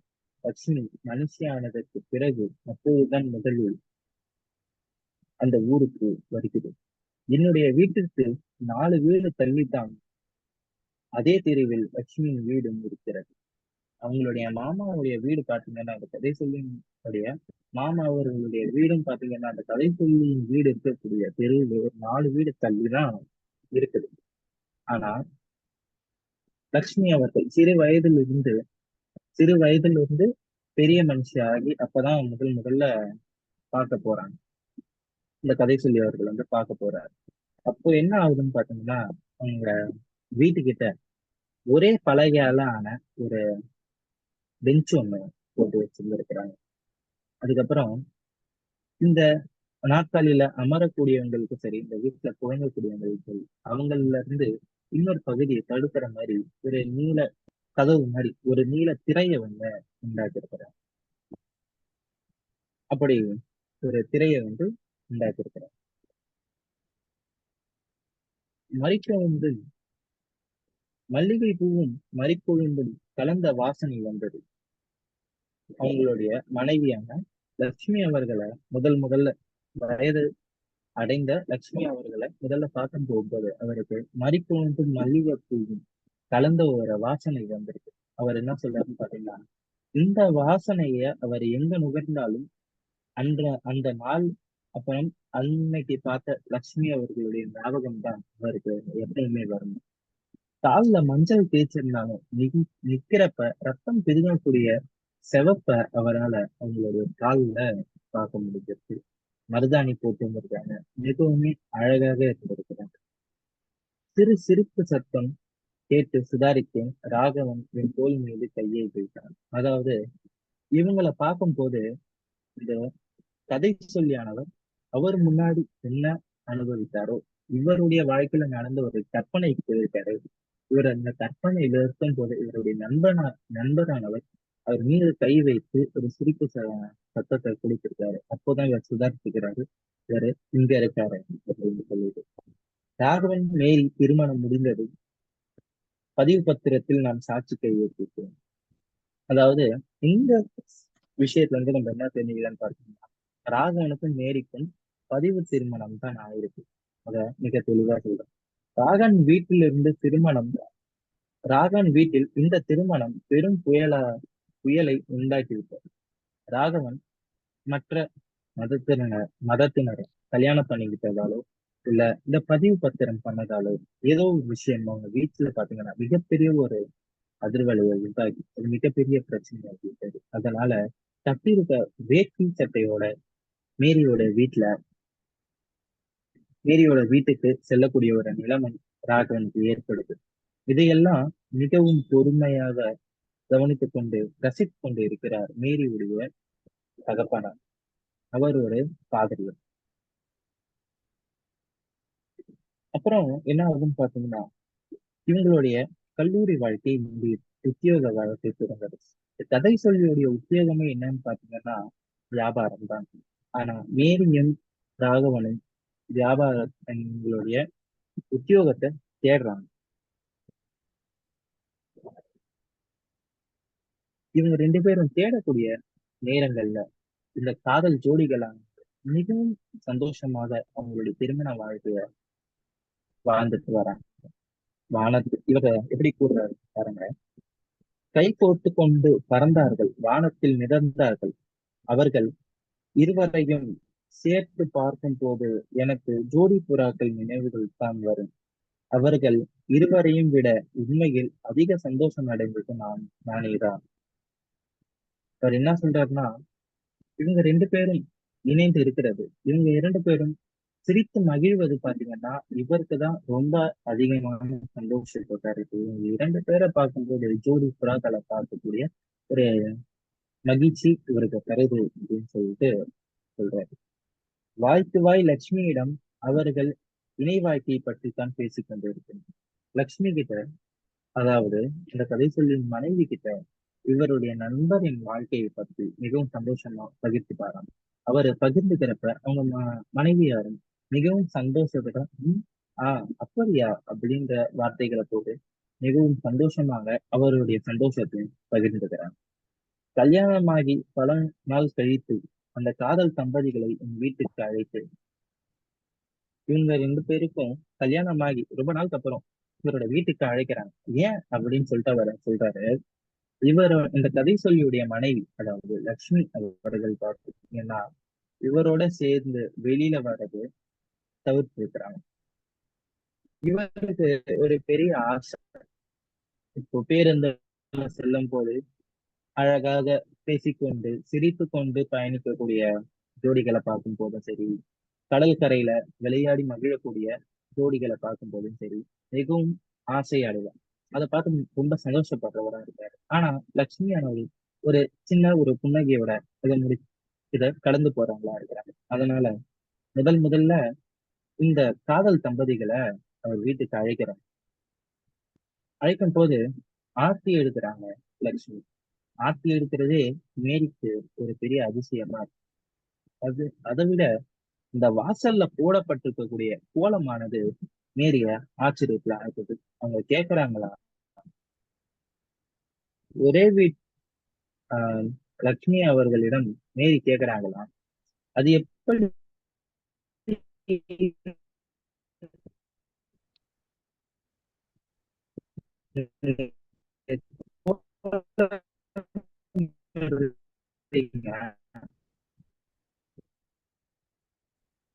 இங்க போட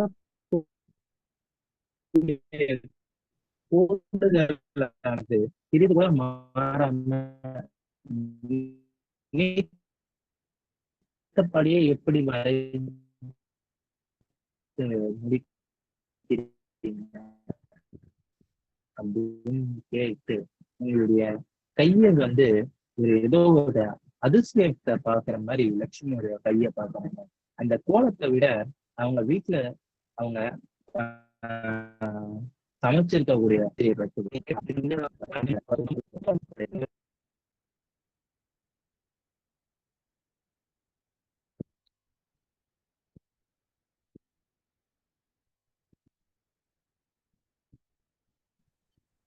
லட்சுமி லட்சுமி சொல்றாங்க, நான் இப்போ உட்காந்துட்டேன்னா நீங்க மதியம் இதெல்லாம் பட்னி தான் அப்படின்னு சொல்லிட்டு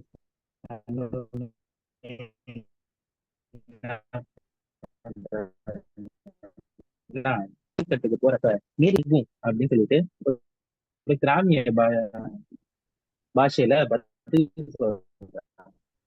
அது உண்மையாலுமே பாத்தீங்கன்னா இந்த காலம் வரைக்கும் இந்த வார்த்தை வீட்டார்கள் சமைத்தாங்கன்னா அந்த ஒரு லட்சுமி என்பது வேறாக இருக்கு. அது ஒரு உண்மை வார்த்தை தான். நீங்கள் சமையலுக்கு ஆள் வைத்துக் கொள்ளவில்லையா என்று என்றால் மேரி. அவங்க கேட்டவங்க சமையலுக்கு ஆழம் லட்சணம் பொங்கும் அப்படின்ற லட்சுமி அப்படின்னு சொல்லிட்டு கதைகள் போகுது. இவங்க லட்சுமி அவர்கள் சமையல் கட்டுக்கு சென்றவுடன் வேற வழியே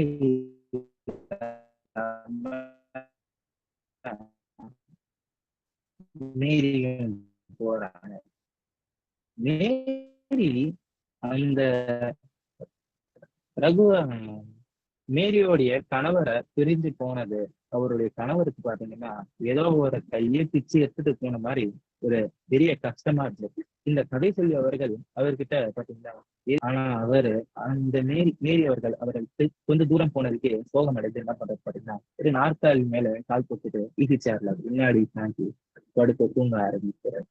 இவருடைய நண்பர் அதை வெகுவா ரசிச்சுட்டு கண்ணாலே தட்டி கொடுத்துட்டு எழுதிச்சு சமையல் கட்டுக்கு போறாரு. சமையல் கட்டுக்கு போயிட்டுதான் பாக்குறாரு. வித்தியாசமா சமைக்கிறது, மேல இருந்து எடுத்து இந்த விஷயத்த போடுறது, காய்கறி நறுக்கிறதுன்னு சொல்லிட்டு லட்சுமி சமைச்சிட்டு இருக்கிறாங்க. அது ஒரு பக்கம் இருக்க மேரி அவர்கள் என்ன பண்றாங்கன்னு பாத்தீங்கன்னா இடுப்புல கை வச்சுட்டு நாட்டியத்துக்கு தயாராகிற மாதிரி நின்றுட்டு இருக்கிறாங்க. என்ன பண்றதுன்னு சொல்லி தெரியாம நின்றுட்டு இருக்கிறாங்க. இதையும் பார்த்து அதுக்கப்புறம் சிற்றுண்டி, அப்புறம் மதிய உணவு எல்லாம் முடிந்து எப்படி ஆந்திரத்தை போக்குறது, அந்த நேரத்தை எப்படி போக்குறதுன்னு சொல்லி பேசிட்டு இருக்கிறப்ப மேரி சொல்றாங்களா நாடகத்துக்கு போலாம் அப்படின்னு சொல்லிட்டு மேரி சொல்றாங்க. மேரி அவங்களுக்கு பாத்தீங்கன்னா நாடகமானது மிக மிக பிடித்த ஒரு விஷயமா இருக்கு. ராகவன் அவர்கள் என்ன சொல்றாருன்னு பாத்தீங்கன்னா, இல்ல கடற்கரைக்கு போலாம் அப்படின்னு சொல்லிட்டு சொல்றாரு. இவங்க ரெண்டு பேரும் இந்த மாறி மாறி இங்க போலாம் அங்க போலாம்னு சொல்லிட்டு இருக்கப்ப லட்சுமி யாரும் எங்கேயும் போக வேணாம், கப்பல் மாதிரி வீடு இருக்கு, பின்னாடி தோட்டம் இருக்கு, வாங்க இரவு எல்லாரும் சேர்ந்து நிலாசோறு சாப்பிடலாம் அப்படின்னு சொல்லிட்டு ஒரு முற்றுப்புள்ளி வச்சுட்டு போயிடுறாங்க. மிகவுமே அருமையா ஒரு விஷயத்த முடிச்சிடுறாங்க. அதுக்கப்புறம் அவர் சொல்றாரு, அநேகமாக எங்கள் கல்யாணம் நடந்த பிறகு நடப்பதற்கு முன்னால் என்று நினைக்கிறேன். அப்பொழுதுதான் மழை பெய்தது. ஒரு ஓட்டு சில்லியின் முக்கால் ஈரத்தரையில் லட்சுமியும் நானும் பாண்டிக்கோடி கிழித்து விளையாடிக் கொண்டிருந்தது. திருப்பி பழைய கதைக்கு போறாரு. அவருடைய நினைவை சொல்றாரு.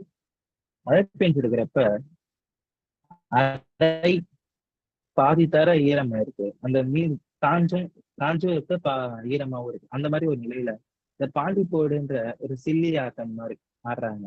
அந்த ஆடும்போது எல்லா நேரமும் லட்சுமி அவர்களை ஜெயிக்கிற மாதிரி வருது.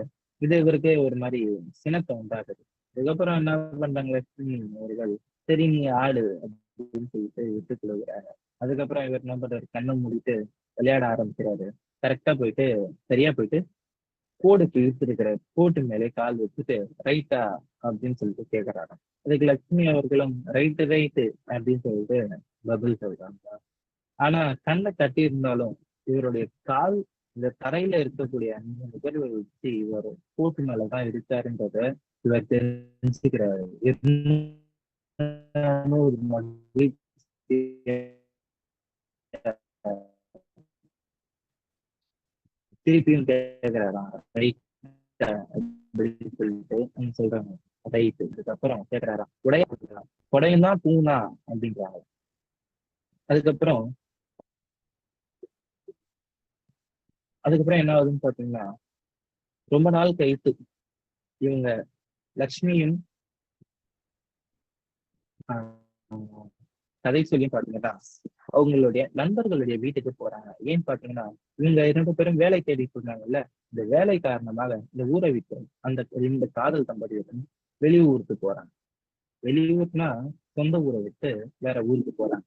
அதனால என்ன பண்றது பாத்தீங்கன்னா லக்ஷ்மியும் இந்த கதை சொல்லி அவங்களுடைய வீட்டுக்கு போறாங்க. இதுதான் லக்ஷ்மி அவர்கள் பாத்தீங்கன்னா லக்ஷ்மி அவங்க அந்த காதல் தம்பதி வீட்டுக்கு முதல் முறை போறாங்க. இவர் என்ன பண்றாரு, லட்சுமியோடைய கணவர் அவங்கள கூட்டிட்டு போய் வீடு முழுக்க சுத்தி காமிச்சாரு.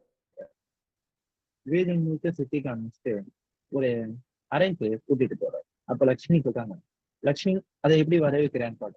லட்சுமி அந்த வீட்டுக்கு வந்ததில்லை, அதனால் நான் அவளுக்கு வீட்டை சுற்றி காண்பித்தேன். வீட்டில் பெண்மைக்குரிய சோபிதங்கள் பார்க்க முடியாதது அவளுக்கு அதிர்ச்சி அளித்தது.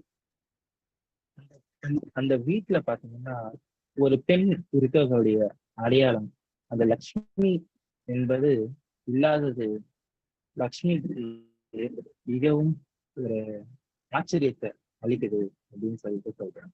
அதுக்கப்புறம் லட்சுமி அவர்கள் கூட்டிட்டு போயிட்டு அவங்களுடைய படுக்கை அறையை காமிச்சது. அந்த படுக்கை அறைய உள்ள போறதுக்கே அவங்க மறுத்துடுறாங்க. ஏன் அப்படின்னு பாத்தீங்கன்னா 2 கட்டில்கள் பக்கத்து பக்கத்துல போட்டு வச்சிருந்திருக்கிறாங்க. அதை லட்சுமி அவர்கள் எப்படி சொல்றாங்கன்னு பாத்தீங்கன்னா, இது ஒரு பெரிய அநாகரிக செயலா கருதுறாங்க லட்சுமி. அவங்க அதை எப்படி சொல்றாங்க பாருங்க. சை, இது என்ன வெட்டுக்கேடான தனம் என்றார். அதை பார்த்தது அதை பார்த்ததும் அதை பார்த்தீங்கன்னா அந்த கட்டில் அப்படி இருக்கிறத பார்த்ததும் லட்சுமி இப்படி ஒரு பதில சொல்லியிருக்கிறாங்க. அதுக்கப்புறம் இவங்க எல்லாரும் ஊருக்கு போயிடுறாங்க. யாருன்னு பார்த்தீங்கன்னா இந்த காதல் தம்பதியினர் ஊருக்கு போயிடுறாங்க. வாரத்துக்கு ஒரு கடிதம் கண்டிப்பா அவருடைய நண்பருக்கு ராகவன் அனுப்பி வச்சிருக்காரு. இந்த கடிதம் பாத்தீங்கன்னா கடிதம் மாதிரியே இருக்காதான், ஒரு கவிதை மாதிரி இருக்குமா. ஏன்னா ராகவன் அந்த கடிதம் முழுக்க மேரியை பற்றியே பேசியிருக்காரு. தேன் சொட்ட சொட்ட சொற்களை பயன்படுத்தி இந்த கடிதத்தை உயிரின்களுக்கு அனுப்புவாங்க. இந்த 2 பேரும், அதாவது லட்சுமி இந்த கவிதையில் மிகவும் மகிழ்ந்து படிப்பார்கள். இப்படி சந்தோஷமான மடல்கள் வந்து கொண்டிருக்கிற நிலையில ஒரு நாள் இப்படி ஒரு கடிதம் வருதான். என்னை ஆட்கொண்ட போதை சாதா என் இதயத்தில் தம்பூரா இயக்கிக் கொண்டே இருக்கிறது.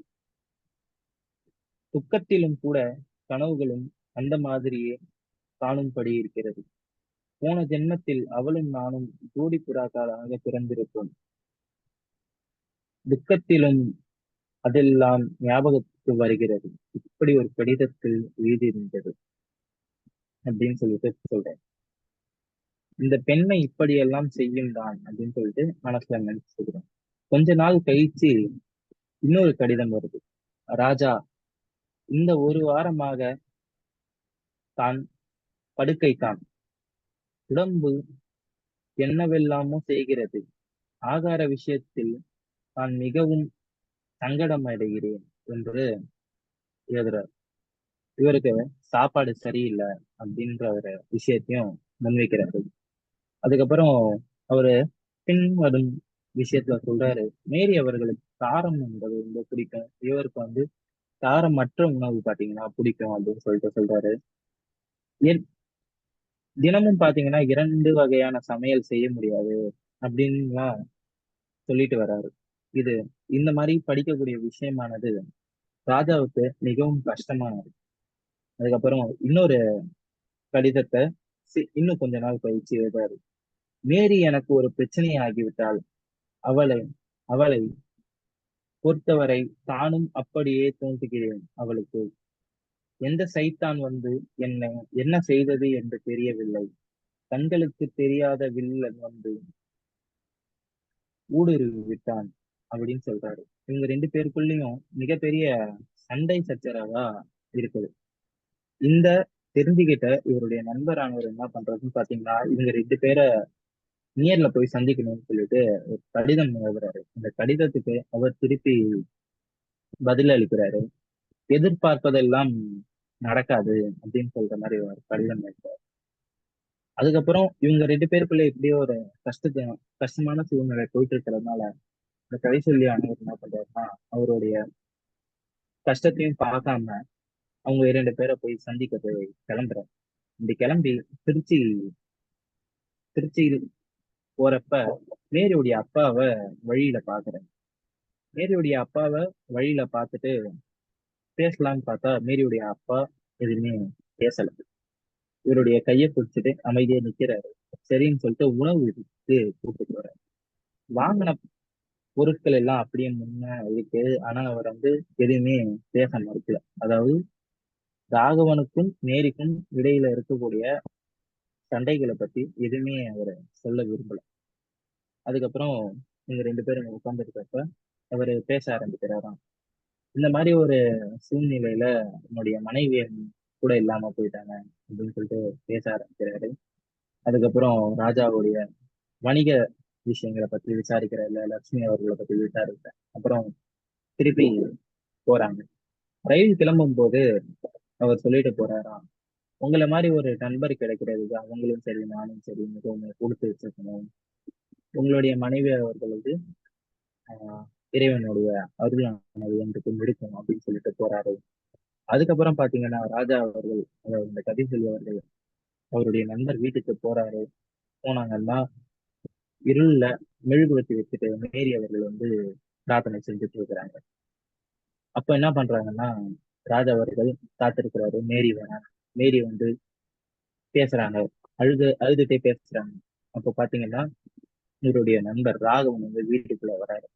அவரு வீட்டுக்குள்ள வரும்போது அவருடைய துணி எப்படி இருக்குன்னு பாத்தீங்கன்னா, ஓ வந்துட்டியா அப்படின்ற மாதிரி ஒரு துணியோட அவரும் போயிட்டாரு. இவருடைய வருகைய மீறி வந்து பொருட்படுத்தவே இல்லை அப்படின்னு சொல்லிட்டு சொல்றாரு. அதுக்கப்புறம் இவங்க 2 பேரும் பேசிட்டே இருக்கிறாங்க. இவங்க 2 பேரையும் கூப்பிட்டு வச்சு சமாதானம் பேசுறது ராஜா, அதாவது கதைக்குள்ள வரைக்கும் சமாதானம் பேசுறாரு. சமாதானம் பேசிட்டே இருக்கும் போது 2 பேருமே புகார் சொல்லிட்டே இருக்காங்க. ஒரு அளவு தீர்த்து வச்சுட்டு இவங்க 2 பேருமே, அதாவது இந்த காதல் ஜோடிகள் வந்து இவரை திருப்பியும் ட்ரெயின் ஏற்றி விடுறாங்க. இவரும் சொந்த வீட்டுக்கு வராரு. அந்த வரக்கூடிய காலமானது பார்த்தீங்கன்னா ஒரு குளிர்காலமா இருக்கு. அதனால இவருக்கு மிகவுமே ஒரு குளிர்ச்சியான ஒரு உணர்வு தான் இருக்கு. ஆகையால இவர் வீட்டுக்கு வரும்போது என்ன பண்றாங்க பாருங்க, இவங்களுடைய மனைவியார் பார்த்தீங்கன்னா ஒரு வெந்நீர் எடுத்துட்டு வந்து போறாங்க. சுட தண்ணி எடுத்துட்டு வந்து போறாங்க. அதாவது கால் கை முகம் கழுவுவதற்கு. அது இவருக்கு ரொம்பவுமே இதமாக இருந்தது அப்படின்னு சொல்லிட்டு சொல்லிட்டே வராரு.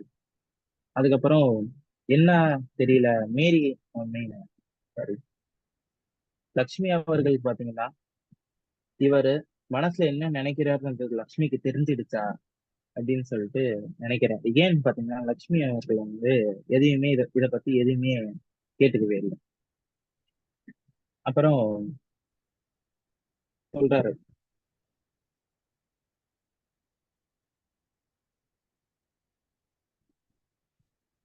அதுக்கப்புறம் இன்னொரு கடிதம் வருது. அதுல என்ன எழுதுறாருன்னு பாத்தீங்கன்னா, நான் இந்த மாதிரி மேரியை அடிச்சிட்டேன், காயம் அவளுக்கு, ரத்தங்கள்லாம் எனக்கு.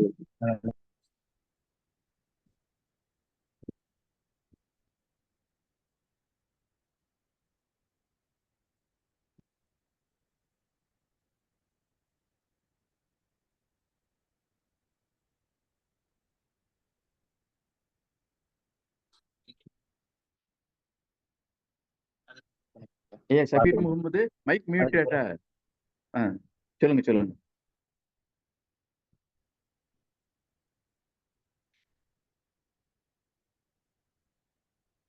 இவங்க பேசிட்டே இவங்க வந்து வெந்நீர் தராங்க. அதை கழுவிட்டு இருக்கும்போது இவங்க பேசும்போது சொல்றாங்க, படுக்க போகும் போது லட்சுமி சொன்னாள், முந்த நாள் நம்முடைய பசு ஒரு அருமையான காளை கன்று போட்டிருக்கிறது அப்படின்னு சொல்லிட்டு சொல்றாங்க. இவரை பின்னாடி வர்ணிக்கிறது, இவரை தவிர்த்து லக்ஷ்மிக்கு வந்து ஒரு அழகான ஒரு உலகம் இருக்கு, அந்த உலகமானது அவங்களுடைய தோட்டத்துலதான் இருக்கு அப்படின்னு சொல்லிட்டு சொல்றாங்க. இவங்க அப்பா, அதாவது லட்சுமியுடைய அப்பா ஒரு கருங்குரங்க வளர்த்தாராம். அந்த அவருடைய அப்பா தூங்கி எந்திரிச்சோன்னு கண் மூடி கொண்டு போய் இந்த கருங்குரங்குடைய முகத்துலதான் முழிப்பாராம். அப்படி ஒரு பாசம். அந்த குரங்கு போட்ட குட்டியை பாத்தீங்கன்னா லட்சுமி அவருக்கு சீதனமா கொடுத்துருக்காங்க. இந்த குரங்கு குட்டியானது லட்சுமி உணவு கொடுத்தா மட்டும்தான் சாப்பிடுமா, மற்றபடி சாப்பிடவே சாப்பிடாதான். கொலைப்பட்டினியா இருந்தாலும் சாப்பிடாதான். இந்த தோட்டத்துல இருக்கக்கூடிய அணிலானது மிகவும் பயமின்றி இவங்க லட்சுமி மேல எல்லாம் ஏறி செல்லுமா. ஆனா இவர் பக்கத்துல போனான்னா பயந்து ஓடிடலாம். இப்படிதான் லட்சுமியுடைய வாழ்க்கையே அழகாக இருக்கு. அதுக்கப்புறம் இந்த மாதிரி நிகழ்வு போயிட்டு இருக்கும்போது இன்னொரு செய்தி இவங்களுக்கு வந்து சேருது. இவங்க 2 பேரும் விவாகரத்து பண்ணிக்கிறாங்க. இந்த காதல் தம்பதியினர் வந்து விவாகரத்து பண்ணிக்கிறாங்க. இந்த செய்தி இவங்களை வந்து சேருது. அது வந்து அவருடைய நண்பரை பார்த்தீங்கன்னா மிகவும் ஒரு ஆச்சரியத்திலையும் துக்கத்திலையும் ஆகுது. மிகவுமே கஷ்டத்துல என்ன இப்படி நடந்து போச்சு, இப்படி நடந்து போச்சேன்னு சொல்லிட்டு சொல்லிட்டு இருக்கும் போது லக்ஷ்மி அவங்க சொல்றாங்களா, இந்த மாதிரிதான் நடக்கும்னு எனக்கு முன்னாடியே தெரியும் அப்படின்னு சொன்னது இவருக்கு ஒரு பக்கம் இந்த ஆச்சரியத்துல இருந்து மீள்றதுக்கு அந்த ஆச்சரியம் துணையா இருந்துட்டான் அப்படின்னு சொல்லிட்டு அவர் சொல்லிட்டு வர்றாரு. அதுக்கப்புறம் ராகவன் 2ஆம் கல்யாணம் பண்ணிக்கினாராம். மேரி கல்யாணமே பண்ணிக்கலையா. எப்பயா ஒரு நாள் ஒரு இடத்துல சந்திப்பாங்களாம், மௌனமா இருப்பாங்களாம், அழுதுட்டு ஒரு சில வார்த்தைகள் பேசிட்டு தெரிஞ்சிருவாங்க. இதோட இந்த கதையானது முடிகிறது. என்னை பொறுத்தவரை இந்த கதையில் நான் புரிந்து கொண்டது என்னவென்றால், வாழ்க்கை யாருக்கு எவ்வாறு வேண்டுமானாலும் அமையலாம். அது காதலித்து விரும்பி வேண்டுமானாலும் அமையலாம், அல்லது பெற்றோர்கள் அந்த வாழ்க்கையை அமைத்துக் கொடுக்கலாம். ஒருவருக்கு ஒருவர் புரிந்து கொண்டு செயல்பட்டால் வாழ்க்கை சிறப்பாக இருக்கும் என்று இந்த கதையை எனது கூற விரும்புகிறதாக நான் இந்த கருத்தை ஏற்றுக்கொண்டு எனது வாய்ப்புக்கு நன்றி கூறுகிறேன். நன்றி. மிக்க நன்றி தோழமையே. இந்த கதை வந்து கொஞ்சம் பெரிய கதை. இதையும் ஒண்ணு விடாம நல்லா சொல்லிட்டீங்க, அருமையா சொல்லிட்டீங்க. நிறுத்தி நிதானமா அருமையா சொல்லியிருக்கீங்க. உங்களுக்கு நெஞ்சார்ந்த நன்றியை தெரிவித்துக் கொள்கிறோம். அடுத்து பின்னூட்டம் வழங்குவதற்கு மேனாள் பொதுச் செயலாளர் ஐயா ரவீந்திர பாரதி வாங்க.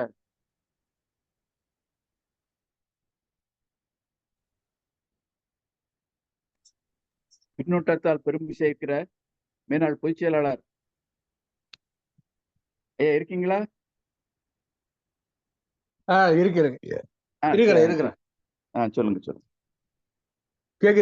கேக்குதா பேசுறது? கேக்குது, அருமையா கேக்குது, சொல்லுங்க. அன்பான தோழர்களே, உங்கள் அனைவருக்கும் என்னுடைய அன்பான வணக்கம். இது ஒரு பெரிய கதை, ஒரு குறுநாவல் போல ஒரு பெரிய நீண்ட கதை. இந்த கதை இந்த தம்பி வந்து ஒரு வரி கூட விடாம பொறுமையா நிதானமா முழுக்க சொல்லி முடிச்சிட்டார். சுருக்கமா சொல்லணும்னா, இந்த கதையில இருவேறு கலாச்சாரங்கள். ஒன்று படிக்காத பொண்ணு, அவளுக்கு நாகரிகமே தெரியாத ஒரு பொண்ணு, ஒரு கட்டுப்பட்டியான இந்து குடும்பம், 2 தம்பதிகள், 2 நண்பர்கள் 2 தம்பதிகள்னு வச்சுங்க.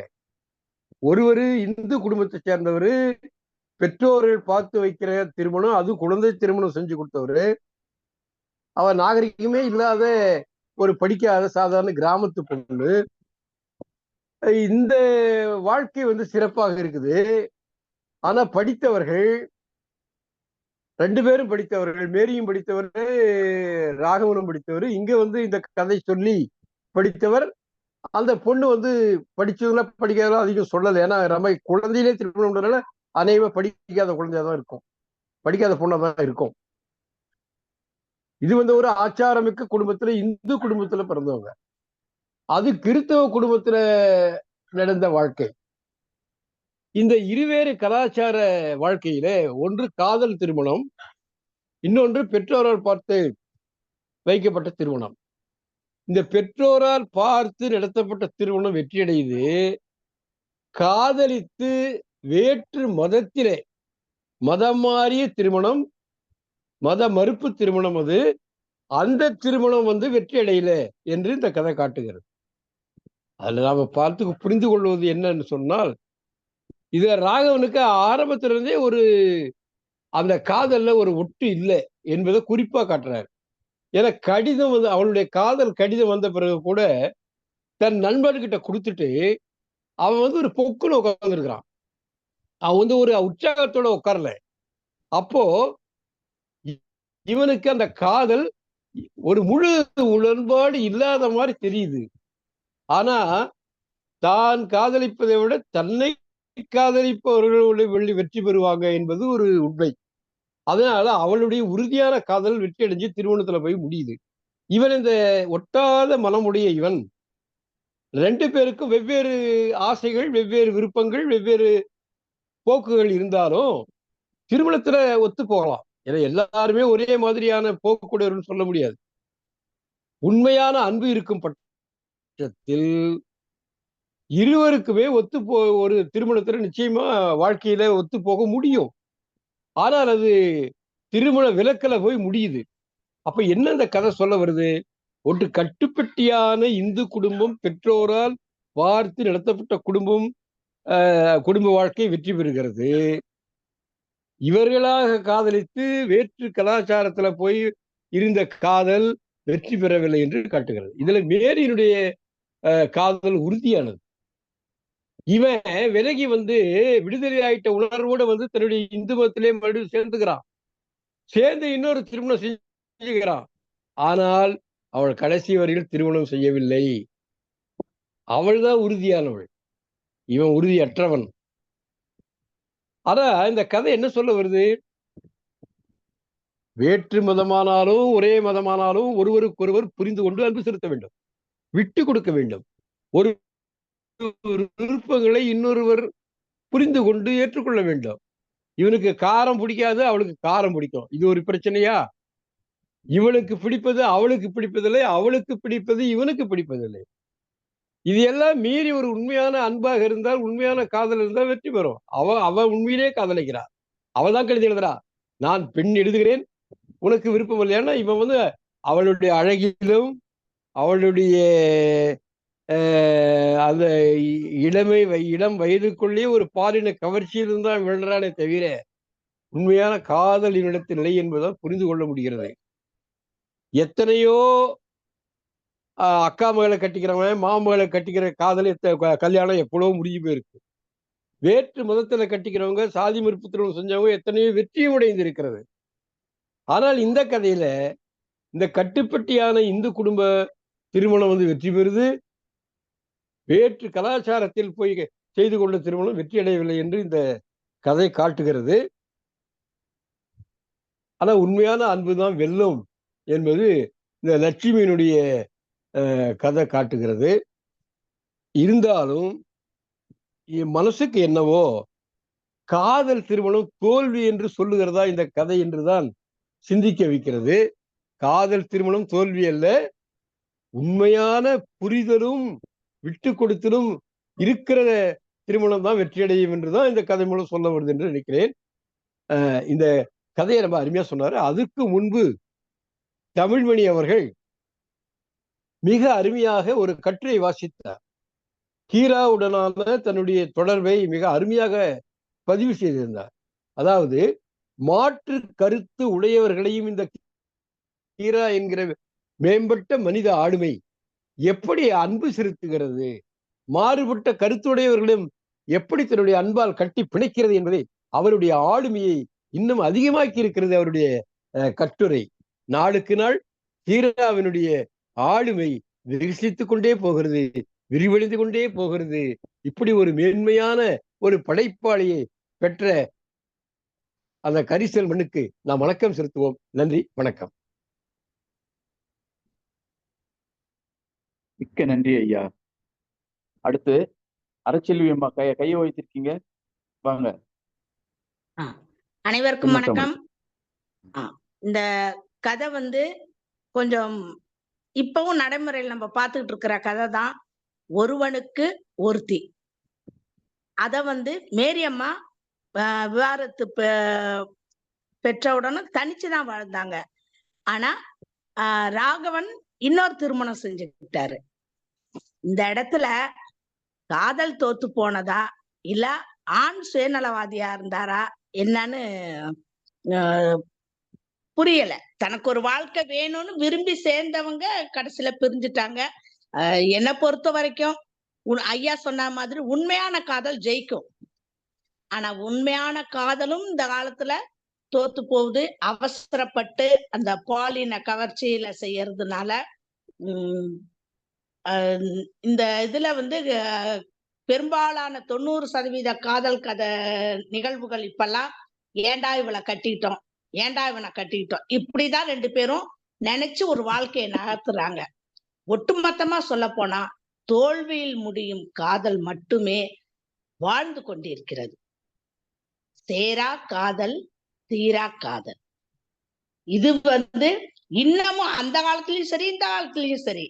ஆனா வெற்றி பெற்ற காதல் கதைகள்லாம் கேட்டோம்னா ஒரு கட்டத்துல இந்த காதலை இழிவுபடுத்துற மாதிரி அவங்க வாழ்க்கை நிலை போயிடுது. கதை ரொம்ப அருமையா போனது. ராஜா லட்சுமி ஒரு குடும்பம் நடத்துறதுக்கு எப்படி ஒருவரை விட்டு கொடுத்து அழகா வாழ்க்கையை நடத்தலான்றதுக்கு அவங்க ஒரு உதாரணம். நல்ல கதை, பொறுமையாக விளக்கமாக கூறினார்.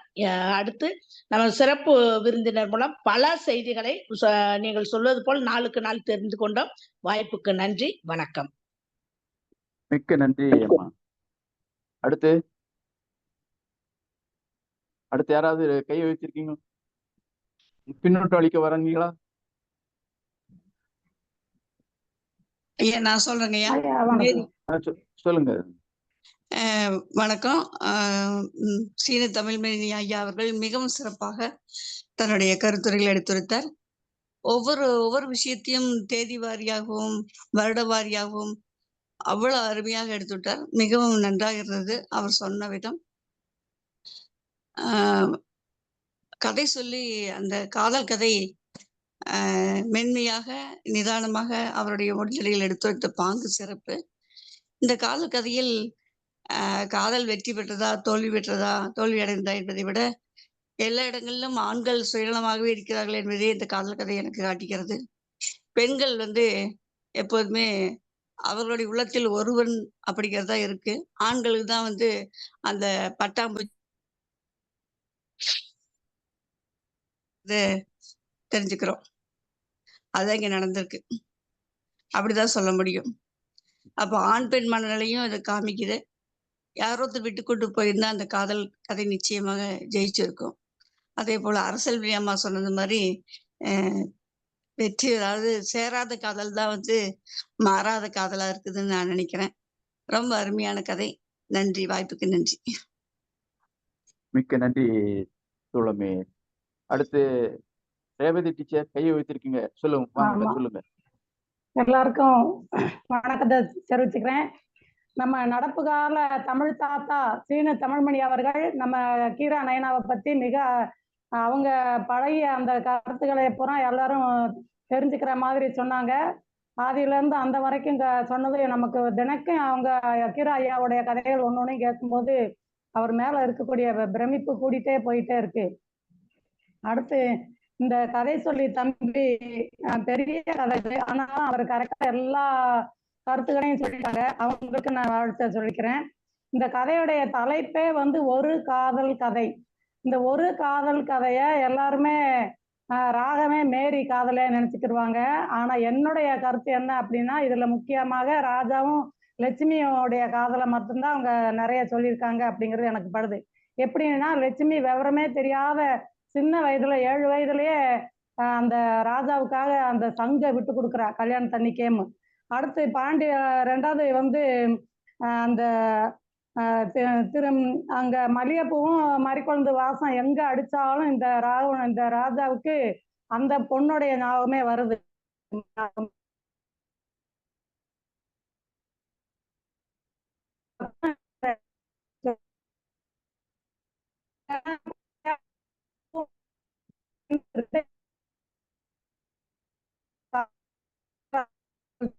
துணிக்கு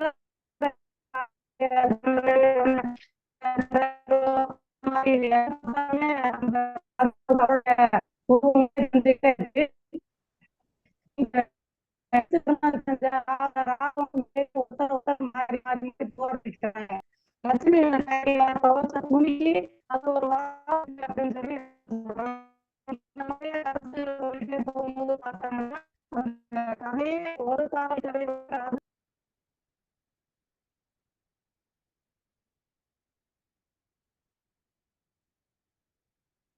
ரேவதி டீச்சர், உங்களுக்கு இணையம் சரியா கிடைக்கலன்னு நினைக்கிறேன்.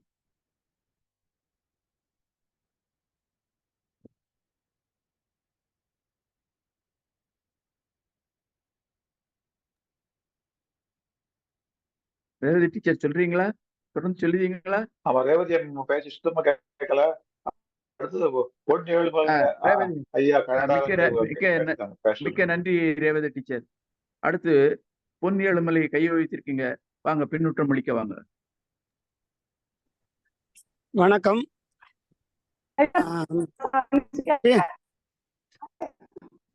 சீனு ராமசாமி அவர்கள் கீராவுடன் நினைவு கூறல ரொம்ப அருமையா அந்த புதிய செய்திகள், அதனால அது விறுவிறுப்பா இருந்தது, வியப்பில்லை, ரொம்ப நன்றாக இருந்தது.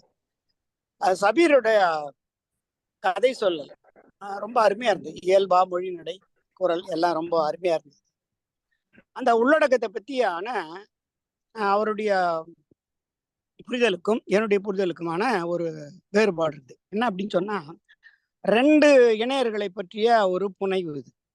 அதுல ஒன்று ஒரு மதம் சார்ந்தவர்கள், படிக்காதவர்கள், இன்னொன்று படித்தவர்கள், 2 வேறு மதங்களை சார்ந்தவர்கள். இந்த ஒப்பீடு இது அவர் சொன்னதுலேருந்து சொல்கிறேன். நான் கதையை படிச்சா அது வேற விஷயம். நான் கதையை படிக்காமல் அவர் சொன்னதை வைத்துக்கொண்டு நான் முடிவுக்கு வருவது என்ன என்றால், இந்த 2 இணையர்களுடைய ஒப்பீடு செய்வது என்பது அது தவறு. ஏன்னு கேட்டா, அதுல லெவல் பிளேயிங்கே இல்லை. இதுல படித்தவர்கள், அது படிக்காதவர்கள். படித்தவர்கள் யாரு? இந்து மதமும் கிறிஸ்தவ மதமும். படித்தவர்கள் அவங்களே விரும்பி செய்த திருமணம் ஒரே பண்பாட்டில் இருக்குது அப்படின்ற மாதிரி. இதுல எங்க லெவல் பிளேயிங்கே கிடையாது முதல்ல. 2வது, படித்தவர்கள் அப்படின்னு சொல்லும் பொழுது அதுல அவங்களுடைய சிந்தனை, அவங்களுடைய உரிமை, தனது நலன் சார்ந்து சிந்திப்பது, அது உரிமை, அது தவறுன்னு சொல்ல முடியாது. அதை உரிமை அப்படிதான் எடுத்துக்கிடணும். அப்படி சிந்திக்கிறதுனாலதான் இந்த முரண்பாடு வருது. ஆண்டான் அடிமைன்றது ஒரே பண்பாட்டிலேருந்து வரக்கூடிய ஒரு சமுதாயத்திலேருந்து அதை அந்த பொண்ணு படிக்காதவன்னு சொல்றாங்க. அப்ப என்ன ஆகுது? அது அடிமையா அவர் என்ன சொல்றாரோ அதை கேட்டு போகுது, அங்க சிக்கல் வராது. ஆனால் படித்தவர்களிடையே ஆண் பெண் அப்படின்ற சமத்துவம் இல்லை அப்படின்னு சொல்லும் பொழுது அந்த முரண்பாடுகள் வரும். அதை சமத்துவத்தை ஏத்துக்கினாதான் அது படித்ததனுடைய அடையாளம். இதை கொண்டு போய் ஒரு பண்பாட்டினுடைய பலவீனமா சொல்றதுன்றது மிக மிக தவறு. அதுதான் பாத்தீங்கன்னா, இந்தியாவுடைய அரசமைப்பு சட்டம் குடும்பத்தை யூனிட்டா, பேசிக் யூனிட்டா எடுத்துக்குது. இந்து அன்டிவைடட் ஃபேமிலின்னு சொல்றான் இன்கம் டாக்ஸ் ஆக்ட்லயே கூட. குடும்பத்தை அடிப்படை அழகாக, பேசிக் யூனிட்டாக நமது அரசமைப்பு சட்டம் எடுத்து அதன் வழியில தான் நிறைய சட்டங்கள் இருக்குது. ஆனால் அமெரிக்காவுடைய அரசமைப்பு சட்டம் பார்த்தீங்கன்னா, individual is the unit of the constitution, தனி மனித உரிமைகள். அதனாலதான் இங்க பாத்தீங்கன்னா, ஒரு குழந்தைய கொண்டு போய் பள்ளிக்கூடத்தில் சேர்க்கணும்னா அம்மா பேரை சொல்லலாம், இல்லை அப்பா பேரை சொல்லலாம், 2 பேரும் சொல்லணும்னு அவசியம் கிடையாது. அந்த உரிமைகளை நோக்கி நம்ம வரல. இன்னும் நான் அடிமை சமூகத்தான் இருக்கிறேன், அதை வேற பண்பாடுன்னு சொல்லி பெருமைப்பட்டுக்கிறோம். உள்ளபடியே இது பண்பாடு இல்லை. நமது புழுக்கமான குடும்ப சூழல், மனமுறிவும் மறுமணமும் ஏற்றுக்கொள்ளப்படுகிற பண்பாடு தான் சிறந்த பண்பாடு. ஆனால் அமெரிக்காவில், மேலை நாடு, யூரோப்ல எல்லாம் அந்த பண்பாடு வந்திருக்குது, தனி மனித சுதந்திரம் வந்திருக்குது. ஆகையினால இதுல அவங்க 2 பேர்களுடைய முரண்பாடு தனி மனித உணர்வுகளின் முரண்பாடாக தான் எடுத்துக்கணும் மொழியா, அது படித்தவர்களுடைய முரண்பாடு இல்லை, இருவேறு பண்பாடுகளுடைய முரண்பாடுன்னு சொல்றது தப்பு. அதனால இந்த 2 இணையர்களையும் ஒப்பிடுவது என்பது சமமற்ற தன்மையில் ஒப்பிடுவதாக ஆகும். There is no level playing at all. அதனால இதை படித்தவர்களே இருக்கக்கூடிய முரண்பாடுகள் ஒரு உரிமைகளுடைய எழுச்சி, அதனுடைய தொடக்கம் அப்படின்னு எடுத்துக்கலாம். அது மாதிரி அதில் காதலை நுழைச்சி அதை அது இது சரியா அது சரியா அப்படின்னு சிந்திக்க கூடாதுன்றது என்னுடைய கருத்து. நன்றி. மிக்க நன்றி தோழமே. ரேவதி டீச்சர் எதுவும் சொல்றீங்களா?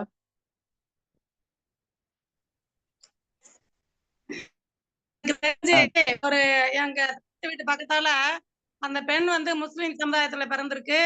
அவர் ஆம்பளை வந்து இந்து சமுதாயத்துல பிறந்தாரு. 2 பேரும் மனம ஒத்து திருமணம் செய்து 2 பேரும் கிறிஸ்தவ மதத்துல சேர்ந்துட்டாங்க.